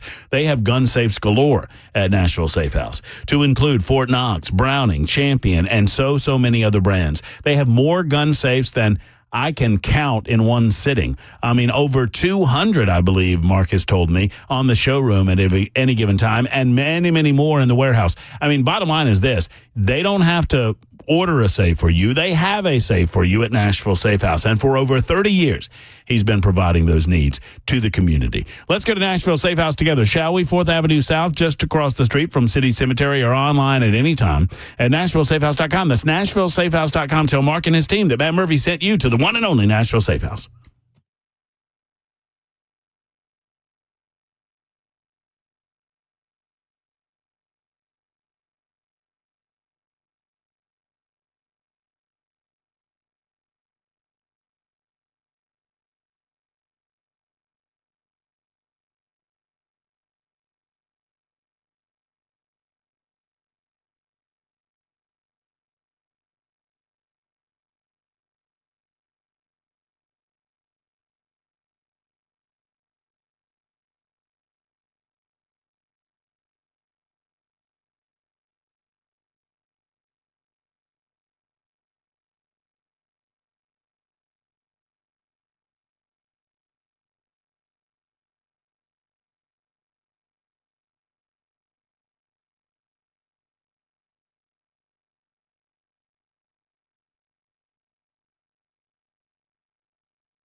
That law enforcement emergency at a Van Buren County State Park has now been resolved. We'll have details on that. And we will also have new details on the investigation into the Telegram app CEO. We'll get you those stories at 2 o'clock on Super Talk 99.7 WTN. There's Jay Harper over in the newsroom. He's in a great mood. There's Belle K behind the glass. Belle K is in a fabulous mood this afternoon. Cameron Smith of the Tennessean is in a wonderful mood. And my name is Matt Murphy, and I am grumpy. And I'm sorry. I can't help it. It's one of those days, man. I'm grumpy. You have your moments. I wear my emotions right here on my sleeve for everyone to see, and I admit it. I'm grumpy about it all. I'm grumpy about the whole thing. If you think I'm in a good mood, I have to question your perception of reality itself. Okay, let me reset it then. There's Jay Harper in the newsroom. He's in a great mood. There's Belle K. Nobody cares. Here's Cameron Smith. He's in a good mood. And I'm Matt Murphy, and I'm grumpy. Is that better? I mean, I told him I was grumpy, and he did it anyway. Jeez. This is quality radio right here. 100,000 watts of grumpy. I'm grumpy because I don't believe, today is evidence to me, and maybe I'm just, once again, I don't want to get obsessed with the forest and not look at the trees, but it is evidence to me why there's a possibility, as bad of a candidate as Kamala Harris is, and as bad a policy position as she has taken on so many different issues, and as poor a job as Joe Biden and Kamala Harris have done, that there's a possibility that she will win because conservatives cannot get out of their own way oftentimes. And I'm not here to cast aspersions. I'm not here to preach to the choir either. I'm not, but we've got to be positive too. It's the happy warrior. Reagan was right. It works. They have hope and change. We have happy warrior. If you don't have that, it doesn't matter how good your ideas are. People be like, you're a jerk. I was having breakfast with someone today, and we were talking about this, and we were talking about the ability to go negative. And I told him that I fight against my pessimism. I fight against my negativity. And I'm reminded that the godfather of this radio format, for all that the liberals tried to do with him and tried to slam him and destroy him, Rush Limbaugh was the most positive person when it came to this country that you will ever listen to. Not because of the government, not because of political parties, because of the people of the United States of America. He believed in the American people. Yep. And I still believe in the American people. Go to Friday night football game this week. You'll believe in American people. I'm going to a Thursday night football game this week. Really? You can come too. Where you going? Thompson Lipscomb. Okay. Yeah. I like that. Yeah, I'll be up in the booth. A buddy of mine is doing some sort of call on it, and he's coming into town. How about that? That's cool. Yeah. Henry will get to you momentarily. Rich will talk to you about landed gentry. That's awesome. It's a phrase I don't think I've heard the phrase. You brought it up. I don't think I've heard the phrase in 10 years. Right. Because I'm old. Well, that's okay because we had the call, the guy, and look, I don't besmirch you. I'm not casting aspersions, but the fella said that he, thought that maybe only landowners should vote. Yeah. Which brought up the fact that I wouldn't get to vote. Which, okay, sure. I still feel good about Tennessee. Brian says if it makes you feel better, you can vote now, Matt. LOL. That's true. All right, one more hour to go on the Murphy Show on Super Talk 99.7 WTN. It's all off the rails, so you know what? Why not just let's let it all hang out in the final hour on this Wednesday edition. Almost 2 o'clock. Super Talk 99.7 WTN.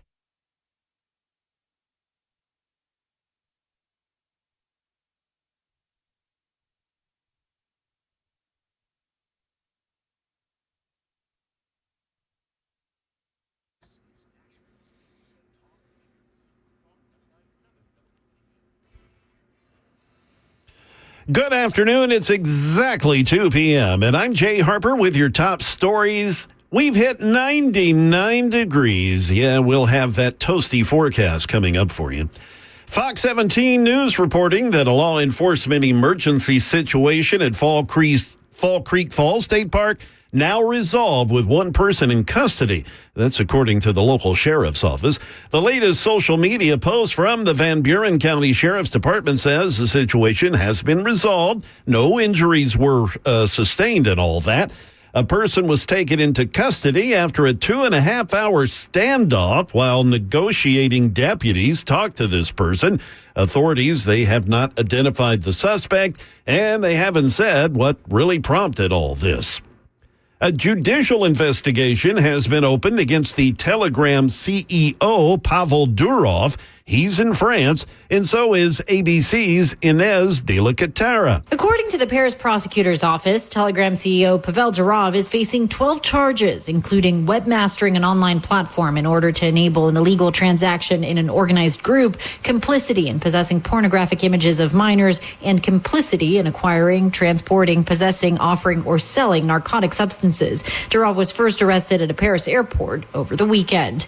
I'm betting there will be some awkward conversations in, one Colorado office after they stranded one of their coworkers on a mountain in a storm during what was supposed to be a team-building group trip. Here's ABC's Alex Stone. Well, this is going to make for some awkward office conversation. Rescuers in Chaffee County, Colorado say a group of about 15 people were on an office retreat trying to bond. When they climbed a mountain, one member of the group wanted to head toward the summit. Others went back down. As they went down, they picked up the trail markers. The one who went off on his own got disoriented, trapped on the mountain overnight in a storm until he could get a 911 call out the next day and get rescuers to him. He's recovering now from injuries. That is the latest news. Weather is next. I'm Jay Harper, WTN News.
Hello, friends. It's Matt Murphy, and for 10 years now, the Charlie Daniels Journey Home Project has been helping and supporting our veterans and our heroes reintegrate from service to civilian life. The Charlie Daniels Journey Home Project is a non-for-profit organization that assists in securing funds to help benefit veterans of the United States Armed Forces. It was started by David Corlew and Charlie Daniels himself. The idea is simple, that there are two things that prevent the United States of America from falling to ruin, and that is God Almighty and the United States military, and God bless both of those. So we ask that you give to the Charlie Daniels Journey Home Project because they do vet the money. They vet the individuals that receive the money and the groups that receive the money in a way that I have full faith that it goes to the people that need it, the veterans themselves. The Charlie Daniels Journey Home Project also wants to remind you never to forget 9/11 as it's coming up the anniversary yet again this year, of course,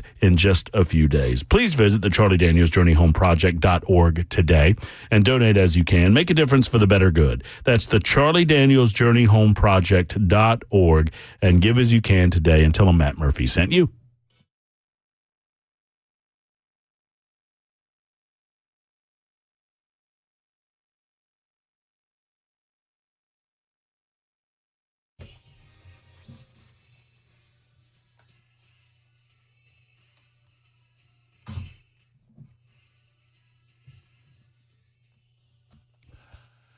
Hello, kids. It's the Matt Murphy Radio Show, underway for another hour. It is 2:05, almost 2:06. We've got an hour to go. We'll check in with Brian Wilson at the end of this hour and make way for the drive with Brian Wilson. Plenty to still do.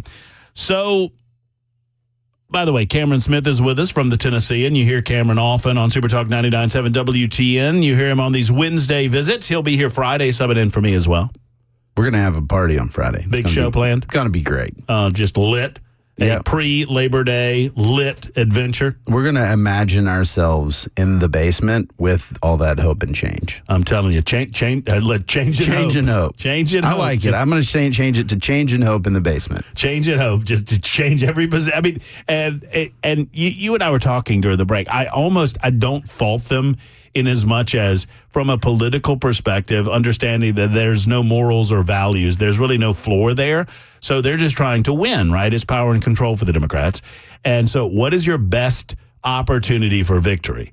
It is to change all of the positions that you have previously held on all of these different issues, whether it be border wall or fracking or Medicare for all or what. I mean, and now she just came out with the price gouging stuff, the price controls.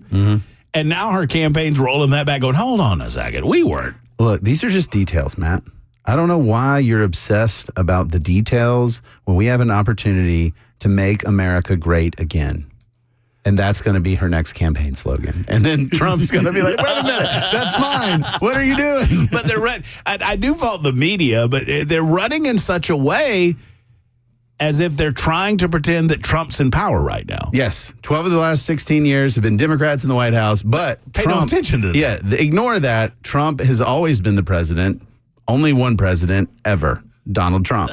So, look, guys, middle class tax cuts, patriotism, rich people are probably bad-ish. Corporations are bad too. This is how the campaign works. It's sort of substance-ish. I'll give you an example, though, of how the media infuriates me. They make our job even more difficult. Just one? Well, there's a lot of them. But here's a good example that this happened just over the last 24, 48 hours. So August 26th was the 3-year anniversary of 13 American soldiers dying in service to their country in Afghanistan. The disastrous pullout of Afghanistan. Donald Trump and some of his folks went to Arlington National Cemetery to commemorate the day and to remember the 13 dead soldiers. And in doing so, apparently they had a couple of cameras with them and they were documenting the event. And someone at Arlington said, no, you can't do that. And they said, well, of course we can do that. And there was a disagreement, which has been described in the mainstream media as a scuffle, a physical altercation. I don't know exactly what happened. The Trump people have a different characterization. They said that this person was off their nut and they started screaming at them. And we were doing nothing differently than we did as president. We're doing nothing differently than Joe Biden has not done, whatever.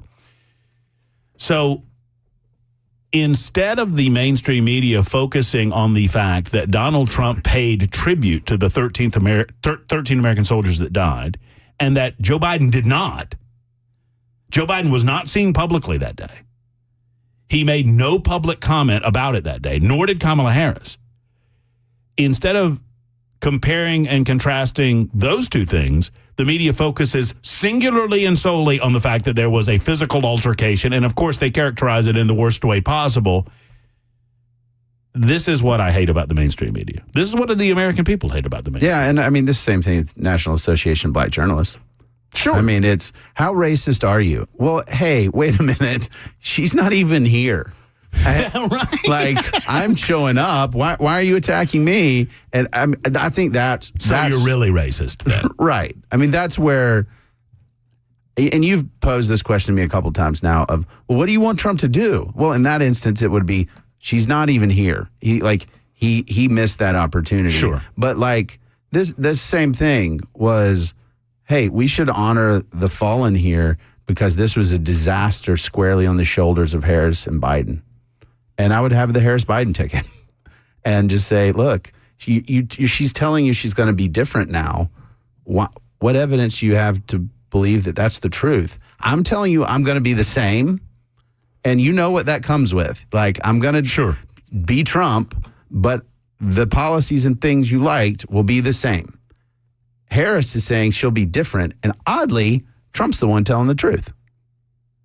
So, to your point about the National Association of Black Journalists, you can be, and I said this at the time, you can be right and you can still fall into their trap.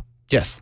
Donald Trump is not wrong that Kamala Harris is a political opportunist and she's a chameleon and she changes whichever way the wind is blowing on any given day. And I think she's proving that every day when, fracking, no fracking, right. Border wall, no border wall.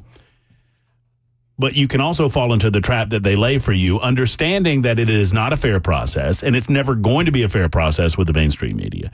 And maybe it's part of the reason I should just stop harping on it, because it does not seem, until people stop watching these networks, they don't seem to receive any punishment. And the only punishment that they can get is from us. Yeah, that's true.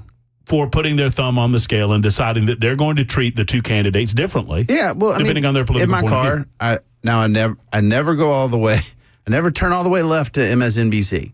But I would kind of go between Fox News and CNN. Like if I want to listen, because I know CNN's going to go to the left, Fox is going to go to the right, and I can kind of get somewhat of a picture of what's going on. But I agree with you. The media is never going to give Trump a fair shake on this, but Trump also is his own worst enemy. He steps on himself. He did it during his administration. When he had a win, he would do something else that would give the media the opportunity to say, bang, bang, bang. You're bad. You're terrible. You're awful. Yeah, but see, I think embedded in that, and I don't disagree with some of what you just said, but there's also an embedded suggestion there that if Trump does the right thing, the media is going to treat him fairly. Yeah, and that's not true. Trump can do everything exactly right, and the media is never going to treat him fairly. Because they're looking for the error. Right. And we saw this a little bit with Biden once they decided that Biden was no longer viable. Like prior to that, this was all misinformation.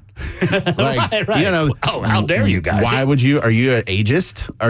He's the most vibrant president in the history of the president. Right. He's legendary, really. And then the flip switched after the debate, and it was like, oh, now everything he does is evidence that he's faded and diminished.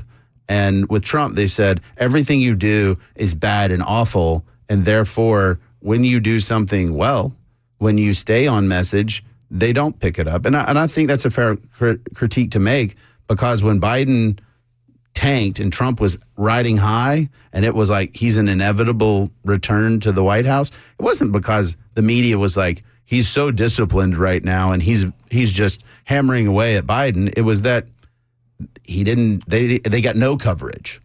Well, no, and I was about to say, the difference was they weren't covering Trump, they were covering Biden. Right. And right now, what is the guy? I mean, it's amazing to me that the media manages to ding Trump on some low-level staff or whomever it might be having an altercation with Arlington without giving him credit for being at Arlington. Right. You know what I mean? And in fairness, some outlets have pointed out like he was there to honor at the family's request. I saw those details out there. But you're right. It's, well, his staff fought with them. And a physical fight with them. There was a shooting, really, with fists. They're basically responsible for everyone dead at Arlington National Cemetery. It was, and I get it. They don't want to politicize Arlington. That's smart. But if the families had requested him to be there and he has folks, okay, come on. 615-737-9986 is our telephone number. I'm going directly, Henry, hang in there. I'm going directly to Rich, who is in the borough, who wants to discuss landed gentry. Hello, Rich. Hey, Matt. How's it going? Great, Rich. How are you? Good. I was listening to y'all talk about that earlier. The history of it is that when we gained our independence and became a country, you had to be a landowner to vote. I mean, there was no qualms about it. That was just the way it was.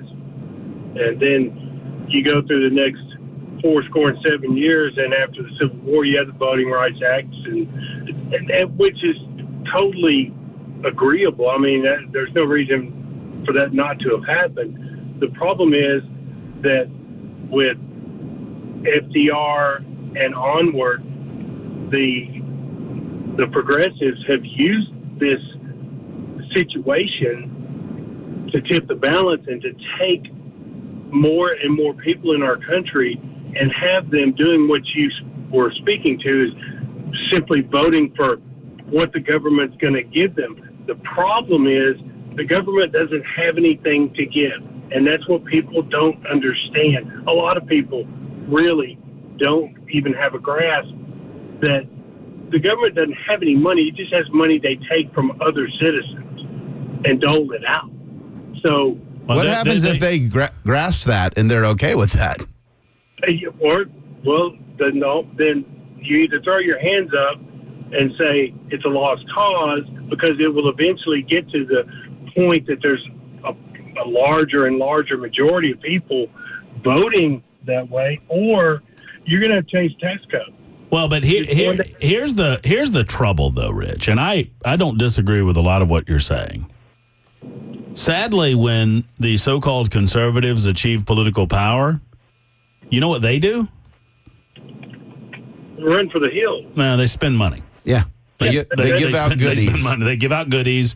They just give them to different people or to different entities, and they borrow against the good faith and credit of the United States of America to do so, to the tune of $36 trillion in debt. And so we don't really have any conservatives left that it seems to me that are willing. I mean, well, no, I take this back. Conservatives can't get elected if they are honest with the American people that it is time for us to eat our peas. We don't get ice cream anymore. Yeah, I agree. But I listened to Rush talk about this for years. I listened to Phil Valentine talk about it. I listened to you talk about it. It's, something's going to have to be done eventually, or it's going to be like the Ayn Rand book, and people are going to throw up their hands and just say, "Oh, I'm not doing it anymore. I'm done." But that might happen. But I mean, the thing that has happened is Republicans have stopped talking about it. That's what's happened. We've gone, no one is fiscally conservative anymore, and that's the answer. Right. Today's Republicans are yesterday's Democrats. Today's Democrats are yesterday's socialists, where the conservatives, they don't get elected, because if I'm running for constitutional office, if I'm running for Congress or Senate, a federal office, am I getting elected telling people what you're not going to get if I'm elected? No. Hey, if I'm elected, you're going to get less of this. You're not going to get anything like this. You're not going to get, the Department of Education's gone. Don't expect FEMA money anymore, right? Yeah. I mean, these are the things that we can't afford to pay for anymore. There's $3 trillion worth of things we can't afford. Right. And so we have to deal with that now. You don't get your goodies anymore. Every year. Every year, we have to deal with that. So no more goodies for you. Vote Matt Murphy.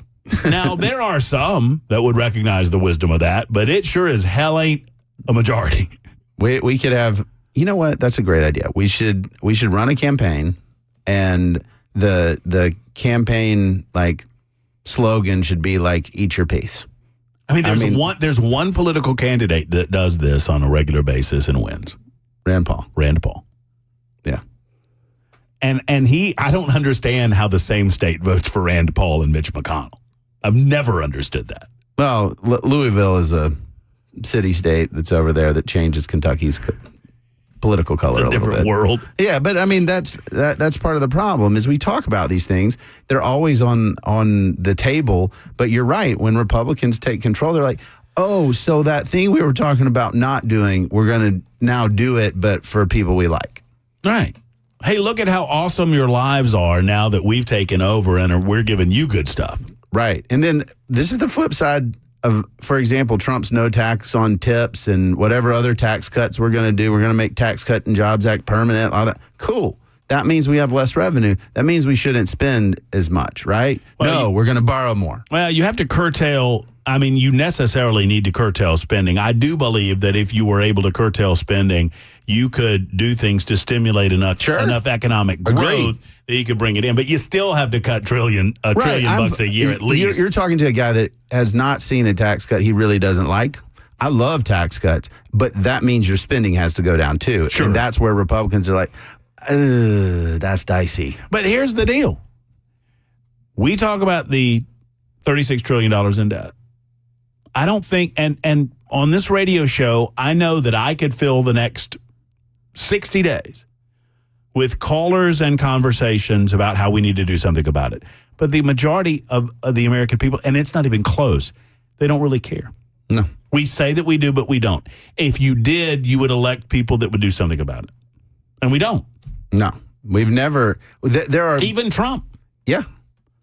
Even Trump. I've got questions that at some point we need to answer of like, if you're letting RFK and Tulsi Gabbard help you figure out who you need to hire, like those people aren't conservative at all. And so that kind of like, I'm cool with bringing them in the tent. I'm a big tent Republican type guy, like bring them in. But the fact they get a seat at the table deciding who's staffing up government, it seems like maybe that's not a great idea. Well, we'll talk about it after the break because I think it's a good point that you make. I dig the concept of a team of rivals as, the whole Lincoln thing. I get all of that. And if you are taking notice of what Robert F. Kennedy has to say about, health issues, or if you're taking note about what Tulsi, you have to pick and choose where you're going to pay attention to them. Yes. And they have to know that. And like you're being brought in because of a particular area of expertise where we can agree. We're going to disagree on all this stuff, and we're not really going to talk to you about these things. We're going to talk to you about these other things. Yeah, if he goes and stands over there and says no healthcare mandates, then I'll be like, high five, bro. Yeah. But he is not the guy that I want all agency personnel to pass through, and he gets to decide because he's a Democrat. Yeah, I don't think we should be listening to Robert F. Kennedy Jr. on his environmental policies. Right. Or, maybe abortion policy, too. Maybe not. Maybe not. All right, Henry and Josh and Mike will get to all of you. It's 2:22 on Super Talk 99.7 WTN.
New information coming to light concerning the would-be assassin of Donald Trump, and a Green Hills man pleads guilty in the murder of his wife. We'll have those stories at 2:30 on Super Talk 99.7 WTN. Thank you much, Jay Harper. It is 2:27. Super Talk 99.7 WTN coming up on the dentist newscast. I like saying that. I enjoy it. Nobody else seems to like it, but I like it. It gives me joy. And as grumpy as I am today, you need joy. I need all the joy I can get. So the dentist, you know why I call it the dentist newscast? Tell him, Belle. Belle is, come on, Belle, just for me. Because it's 2:30. 2:30. Get it? 2:30. Get it? 2:30. I get it. I get it. That's a good dad joke, man. That actually makes my gallbladder hurt. That and the tequila. Have you tried that, by the way? No, I'm waiting. Okay. I've got vacation week after next, so it's. I got Bell for his birthday. I got him some tequila that it's my understanding that Tanya Tucker, Tanya Tucker, country music singer and superstar Tanya Tucker, she stuck her pinky finger in every single bottle of this tequila. It's my understanding. She makes a good salsa too. Does she now? He also got me ABBA Gold on vinyl. Mm-hmm. That's going to be a hell of an evening for Bell. It is. Get the record, the stereo hi-fi set up, the Tanya Tucker tequila coming in. Come on! Tequila? I don't know. I could see a little Dancing Queen or something like that. I wish I could remember any other song by ABBA, and I'd throw that out there, but I can't. Waterloo? Nope. Well, Winner Takes It All? Maybe. No. Mm-mm. No. Uh-uh. No. No, not that one either. No. That's all I could do. Oh, that one. Oh, no, not that one. Henry is next in Nash. Hey, Henry, how are you? Are you there? Hello, Henry. I'm here. Finally. It's Emory. It's Emory. Yeah. Hey, Emory. Are you the Emory that emails me? Yes, I am. God bless you, Emory. I love your emails. Thank you for calling in, man. Hey, thanks, man. I love your show. I really do. Thank you. So I know you're grumpy today. Well, I'm grumpy every day. Very quickly, it's a statement and a question. I go into Walmart yesterday, and I see this little 4 or 5-year-old girl squatted down and twerking. I guess you know what twerking is. I do. Shaking. We do, yeah. And her mother is filming it as she's doing it. She looked like a little monkey on crack, just shaking her butt as fast as she could. And her mother's just enjoying it, laughing, and filming this while all the other customers are going around and just kind of looking like, what the hell's going on here? And I guess my question is, can we beat this? There is a madness in this world. There is an insanity that is so surreal that and that's what clued you into it, was the Walmart twerking?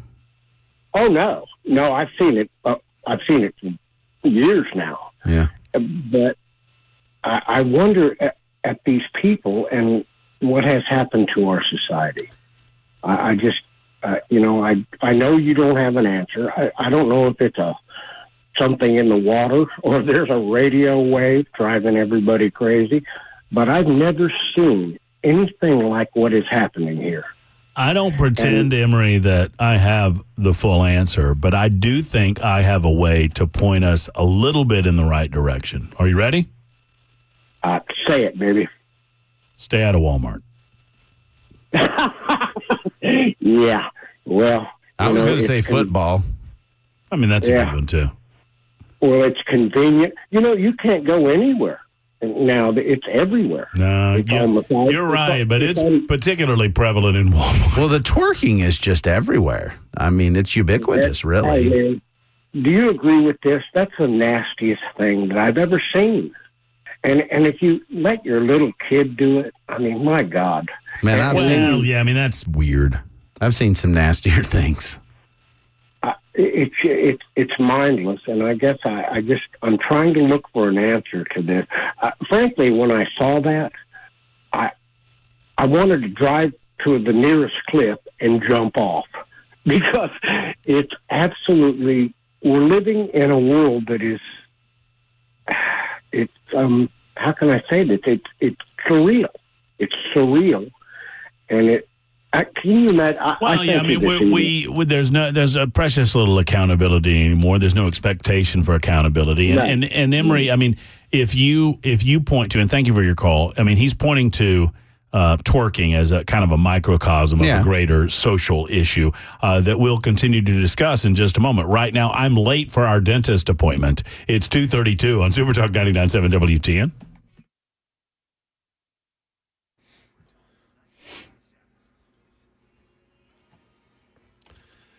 Good afternoon. It is 2:32. I'm Jay Harper with your top stories. We're at 99 degrees. A full forecast is coming up. The FBI sharing new information about the online search history of Thomas Crooks, who tried to assassinate Donald Trump at the rally in Butler, Pennsylvania last month. ABC's Stephen Portnoy reports. The FBI says the motive of Trump rally shooter Thomas Crooks remains unknown. His political ideology still a mystery to investigators. Special agent in charge of the Pittsburgh field office, Kevin Rojek, says over months, Crooks Googled President Biden's events and the dates of both parties' conventions.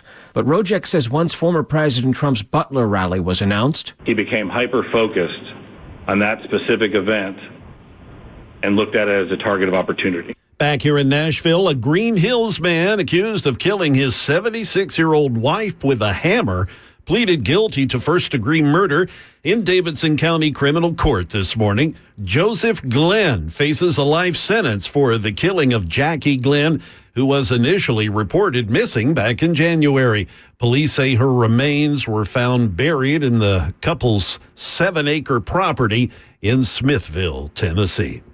That is the latest news. Weather is next. I'm Jay Harper, WTN News.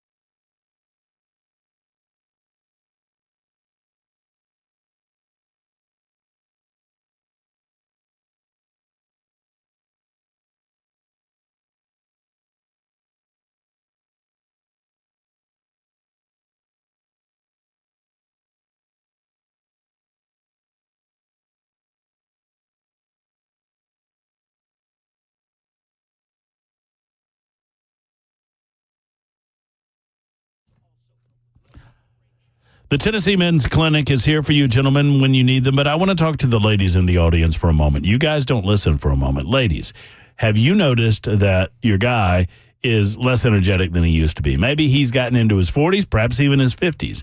And he just doesn't have the, will or the desire to go to the gym or to do some yard work or whatnot. Or maybe you've noticed that there's been a slowdown in bedroom activity. Look, there's no shame in this game. Half of the men in the United States of America are going to experience some loss of function, we'll put it that way, over their life. And you can do something about it. You can get back to energetic lifestyle, whether it's energy in the bedroom or energy elsewhere in your life.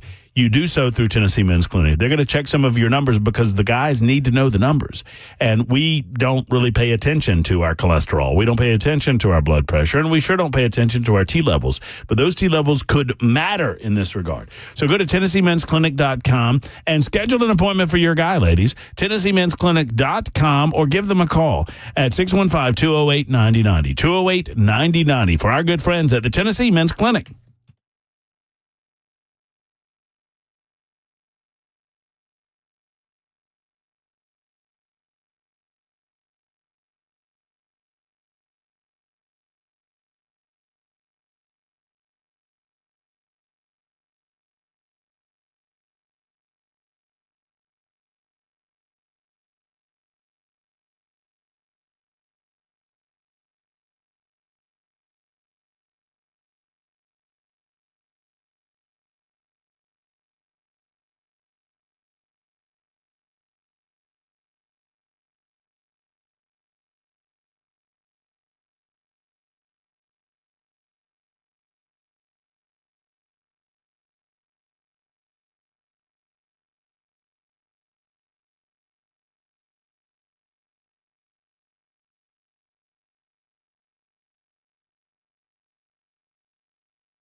Friends, 2 locations for Savory Spice, delicious locations both. One is at L&L Market on Charlotte Pike in Nashville. The other's in Franklin, just off the square. Let's talk, because Savory Spice has grilling options and tailgate stuff, right?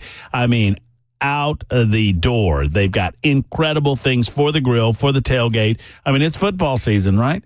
And with football season, you want to be the talk of the tailgate, and you can be. From delicious rubs to put on your burgers, delicious rubs to put on your chops or your chicken, or whatever you need, they've got it at Savory Spice, dry and wet. Let's get it on with your tailgate this season with Savory Spice. Grilling tips, they've got those as well. Plus, never, ever, ever too early at Savory Spice to talk about fall pumpkin spice season. Oh, yeah. They've got it at Savory Spice. We're not afraid of it, and we'll talk about it. Go see Holly and David at Savory Spice. They'll hook you up. Locally owned, that's important to me. They're good people, and they believe in this community, and they spice this community up. You up your food game by upping your spice game, and you up your spice game at the one and only Savory Spice. In the meantime, by the way, 239, Super Talk 99.7 WTN. Bell, you need to go over to the membersnutrition.com super text line and answer the question posed by 7467. A question that I will not be posing on the radio, but it's a question about Spicy, the emotional support Cobra. I'll let you look at the specific nature of the question over on the membersnutrition.com super text line and answer that as best you can. 3592 says, hey, Matt, can we perhaps finish our conversation tomorrow? I was cut off early. I don't know that I cut you off early. I think we had to go to a break, but call me back anytime you want. About twerking? I think it was about twerking. I think it was Emery about twerking. By the way, before I get to Pam and some of the calls, so Jack Smith was told to go pound sand by Florida. Yep. That he was not appropriately confirmed by the United States Senate with regard to his role and duty as a special prosecutor. Instead of just reasserting himself in the Florida system, which I think he could do through the local system, he has refiled because of immunity. I mean, the immunity decision on the part of the United States Supreme Court, he's refiled. What do you make of this? Is this just naked politics? I think he had to do that. I think if he had not sought a superseding indictment that dealt with the realities of the Supreme Court's decision, it would have been an error on his part. As far as the case getting tossed, and then I saw that, I think that was Judge Cannon's case, if I remember correctly, that she had tossed that based on his appointment and that he is appealing that decision. I think he actually wins that one. I think just based on precedent and sort of how this had been handled previously, I think that he probably wins that argument. Again, I don't see now with all of this stuff how we resolve this prior to the election. So I think realistically, if Trump wins the election, these go bye-bye. If Trump loses the election, these go bye-bye. You think so? Yes. This has nothing to do with the law. It has everything to do with Donald Trump being president of the United States. I don't think, I think they do go by because obviously he'd instruct DOJ to do that. I think if not, that just to, even if it was just to save face, they run it through the traps and say, hey, do we get it here? Well, I mean, if they wanted to attempt to be punitive in nature, sure. But I think if you either believe that this is all because Donald Trump is trying to be president again, or you don't. And I believe that none of this happens if Donald Trump's not running for president. None of it. See, as far as those cases being brought, probably not. It's certainly not some of the ones like the New York one. Good grief. And I actually don't know what's going to happen with that one now. I think if Donald Trump's not running for president, they might slap him on the wrist. They might publicly excoriate him. And they'd do what they did to Joe Biden with the Corvette documents, right? Yeah, and just say, well, he's getting old. But he's old and he didn't know any better. We got him back now. We're all good. Yeah. So I maybe if Trump is not president, they go after him to try to prove that Matt Murphy's wrong, or people that think like Matt Murphy. Well, these weren't political in nature because look. Right. That's what I'm saying. It's to save face. I think they would have to do that. As far as the doc stuff go, I think that really what they're going to try to get him on is the cover-up type stuff. And I think that's actually more concerning now, because if you just looked at it apples to apples, the stuff Biden did, and the handling of the documents, that's probably enough to be like, you got no case. But, it's the cover-up always gets you, and I think that's what they're going to go try to tag him on. Pam is in Centerville. Hello, Pam. How are you? Hey, I'm great. How are y'all? Wonderful. Thank you for calling and holding. Well, it was my pleasure, and I listen to you every day. I'm a Trumper, and I moved from Nashville to Centerville, home of Minnie Pearl. So you should come down here to our Banana Pudding Festival fall. Well, you had me at Minnie Pearl, and boy, oh boy, now that you mentioned banana pudding, I'm all in. Well, listen, what I called you about is y'all were talking about Tanya, who I know very well. My husband, who's now dead, wrote some of her hit songs, and she doesn't make that salsa. She didn't know how to cook. Tony Carnicelli, who's known as TC in the music business, everybody knows her. TC the salsa lady makes that salsa, and Tanya has ripped TC off many times. You can tell I'm not a Tanya fan. Oh, I'm pretty sure she doesn't distill her own tequila either. Oh, she doesn't even see that stuff. Sorry. And if she stuck her little finger in it, better hope she wasn't doing coke before she stuck it in there. Ooh, Lord, Pam. Wow. Well, that's some pretty high-proof tequila. I'll tell you what, Pam. When you get to be 67, you don't give a you-know-what anymore. Yeah, you're pulling no punches over there. I hear you. Anyway, you guys are awesome. I love you, and I listen to you every day. Y'all have a great day. Thank you. I was trying to figure out, I was trying to remember, and she's right. Minnie Pearl was originally from Centerville. Minnie Pearl's name was, I'm trying to remember it, Sarah Cannon. Cannon? Yeah. Is that right? Okay. Yeah. But where did she, but the character Minnie Pearl was from,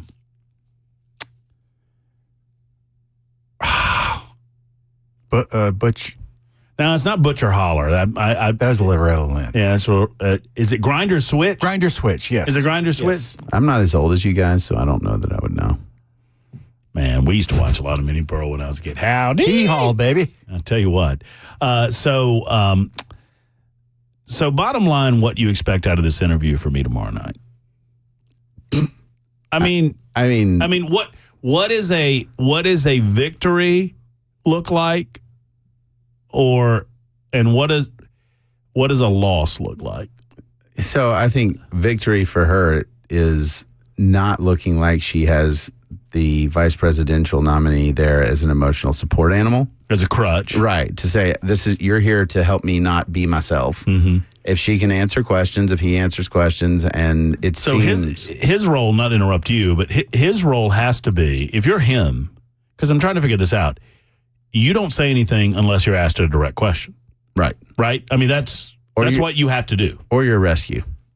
I mean, look, I've seen this set up before where you got somebody that's not as comfortable off the cuff, not as comfortable without notes, and you got somebody who is. And then if the person who's not comfortable without the notes and off the cuff starts to struggle, save them. And that's where, and I think that would be the loss for Harris, is if she needs walls to step in to answer a question that she was asked. Yeah.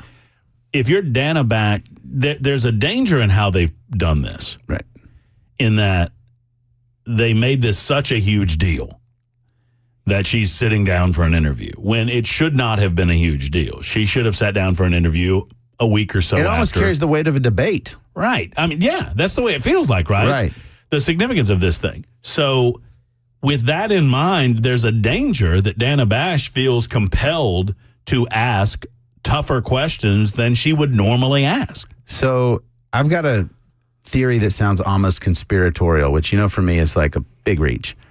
But you know how the future unburdened by what has been and all the I can imagine what can be and be unburdened by what has been. All this stuff, the coconut tree, all that. So all this is setting her. You think you just fell out of a coconut tree? That one? Yeah, that one. Yeah. We're setting the expectations extremely low. Like even us talking is like, well, Walls may have to come in and save her. Uh-huh. What I saw on Friday with her remarks was that she's actually a lot better on her feet than we've given her credit for. And so my concern here is that this is literally a setup, that it's, well, she's going to need somebody so she doesn't say stupid stuff.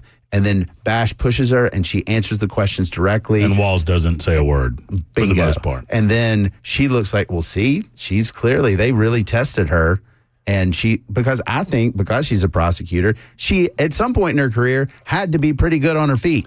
See, I thought that, and I'm going to give Brian Wilson credit here in about 4 minutes or 5 minutes or so when we talk to him, because I thought that they said they would schedule one by the end of the month. Mm-hmm. I thought that they would use that to pick and not do something until certainly after Labor Day, and then maybe try to extend it even beyond the debate. Well, we're getting ready for the debate. We can't possibly, we've scheduled one for September 12th.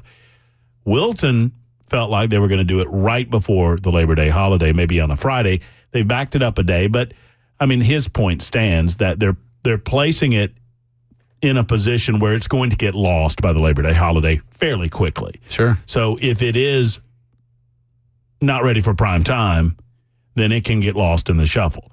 If it is, they feel comfortable that the media will highlight it beyond Labor Day. Yeah, I think that's absolutely on point. I mean, my concern is I think she's better on her feet than we realize because we were having fun making one of those one-liners, but she's disciplined. Well, I mean, what she has to do is come up with answers as to why she's changed her position on so many issues. And Dana Bash has to bring those things Sure, up. and she can say, hey, I've spent a lot of my time as vice president traveling around the country, and I've listened to the American people, and I realized that, hey, some of the views that made sense in California don't make sense everywhere else. So you're for a wall? Yeah. I mean, do you think she can say? I thought you were talking about Walz. I was like, if I'm for Walz, he's my vice president. Of course he is. I misunderstood you. Next question, Dana. You're for no taxes on tips. Yeah, no taxes on tips. Well, the president's even admitted You've that it's a endorsed good Project idea. 2026. That's a good. See, you see what he did there? See, the president took my idea and went with it. Right. I mean, we that's a point that Donald Trump and I agree on. Right. And she's like, I can agree. He can't. I mean, I think we may be running into a trap here. Just saying. We'll see. 250 Super Talk 99.7 WTN. We'll check in with the aforementioned Mr. Wilson in a moment on Super Talk. I mean, come on, imagine. You can charge your phone on your way home from work.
Winding down another edition of the Matt Murphy Show on Super Talk 99.7 WTN. Thank you for being around. We are joined, Cameron Smith and myself, by Brian Wilson, previewing what is coming up on the drive. And kudos to Mr. Wilson. He called it. I mean, you did. Well, I was a little off, but I had the general right idea that they were going to try to do something that would be buried throughout the Labor Day weekend. But, I sort of thought they would do it on Saturday or at least late on Friday. So, one way or the other, sort of close. Missed it by about a day. Are we building? I mean, it seems like it's a natural thing to do considering how the Harris people have built this up. Are we building this up to just be disappointed? It's a pre-taped deal, right?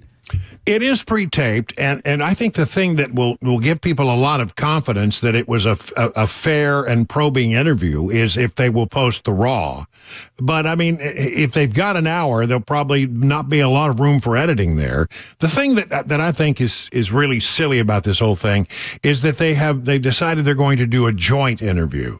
So what happens is that cuts about in half, or maybe by a third, the kinds of questions that will be asked of the person who wants to be president of the United States, because you got to ask some questions of the vice president who's sitting there. The other thing is the vice president, and this is, the vice president nominee, Tim Walz, will jump in there if she gets in trouble. He's there to save her, as we have seen her struggle in interviews before. And I think it's like, can you not sit down and do an interview for an hour? Can you not answer the questions? And there's a lot of great questions. Remember, though, I asked you after the debate whether you thought that Dana Bash and Jake Tapper had done a good job in sort of getting to the bottom of it, and was it fair? She asked good questions, and so did Jake Tapper. So I'm hoping that some of the questions that you and I have will be asked in this interview, and we'll know very quickly, because it's going to be running in just a couple of days. Brian Wilson on the way. 31 hours, I think. Yeah. Right. They're counting at 29 hours, it says now on the CNN countdown. Well, there's Brian Wilson, and he is on the way right after Jay Harper's newscast, which is happening right now on Super Talk 99.7 WTN. 4 full hours of The Drive with Mr. Wilson, and that is upcoming. Hope you enjoy each and every moment of it. We're back tomorrow for a full 3 hours of the Matt Murphy Show, starting at high noon. Until then, have a great afternoon, folks. Hug your loved ones. So long, everybody.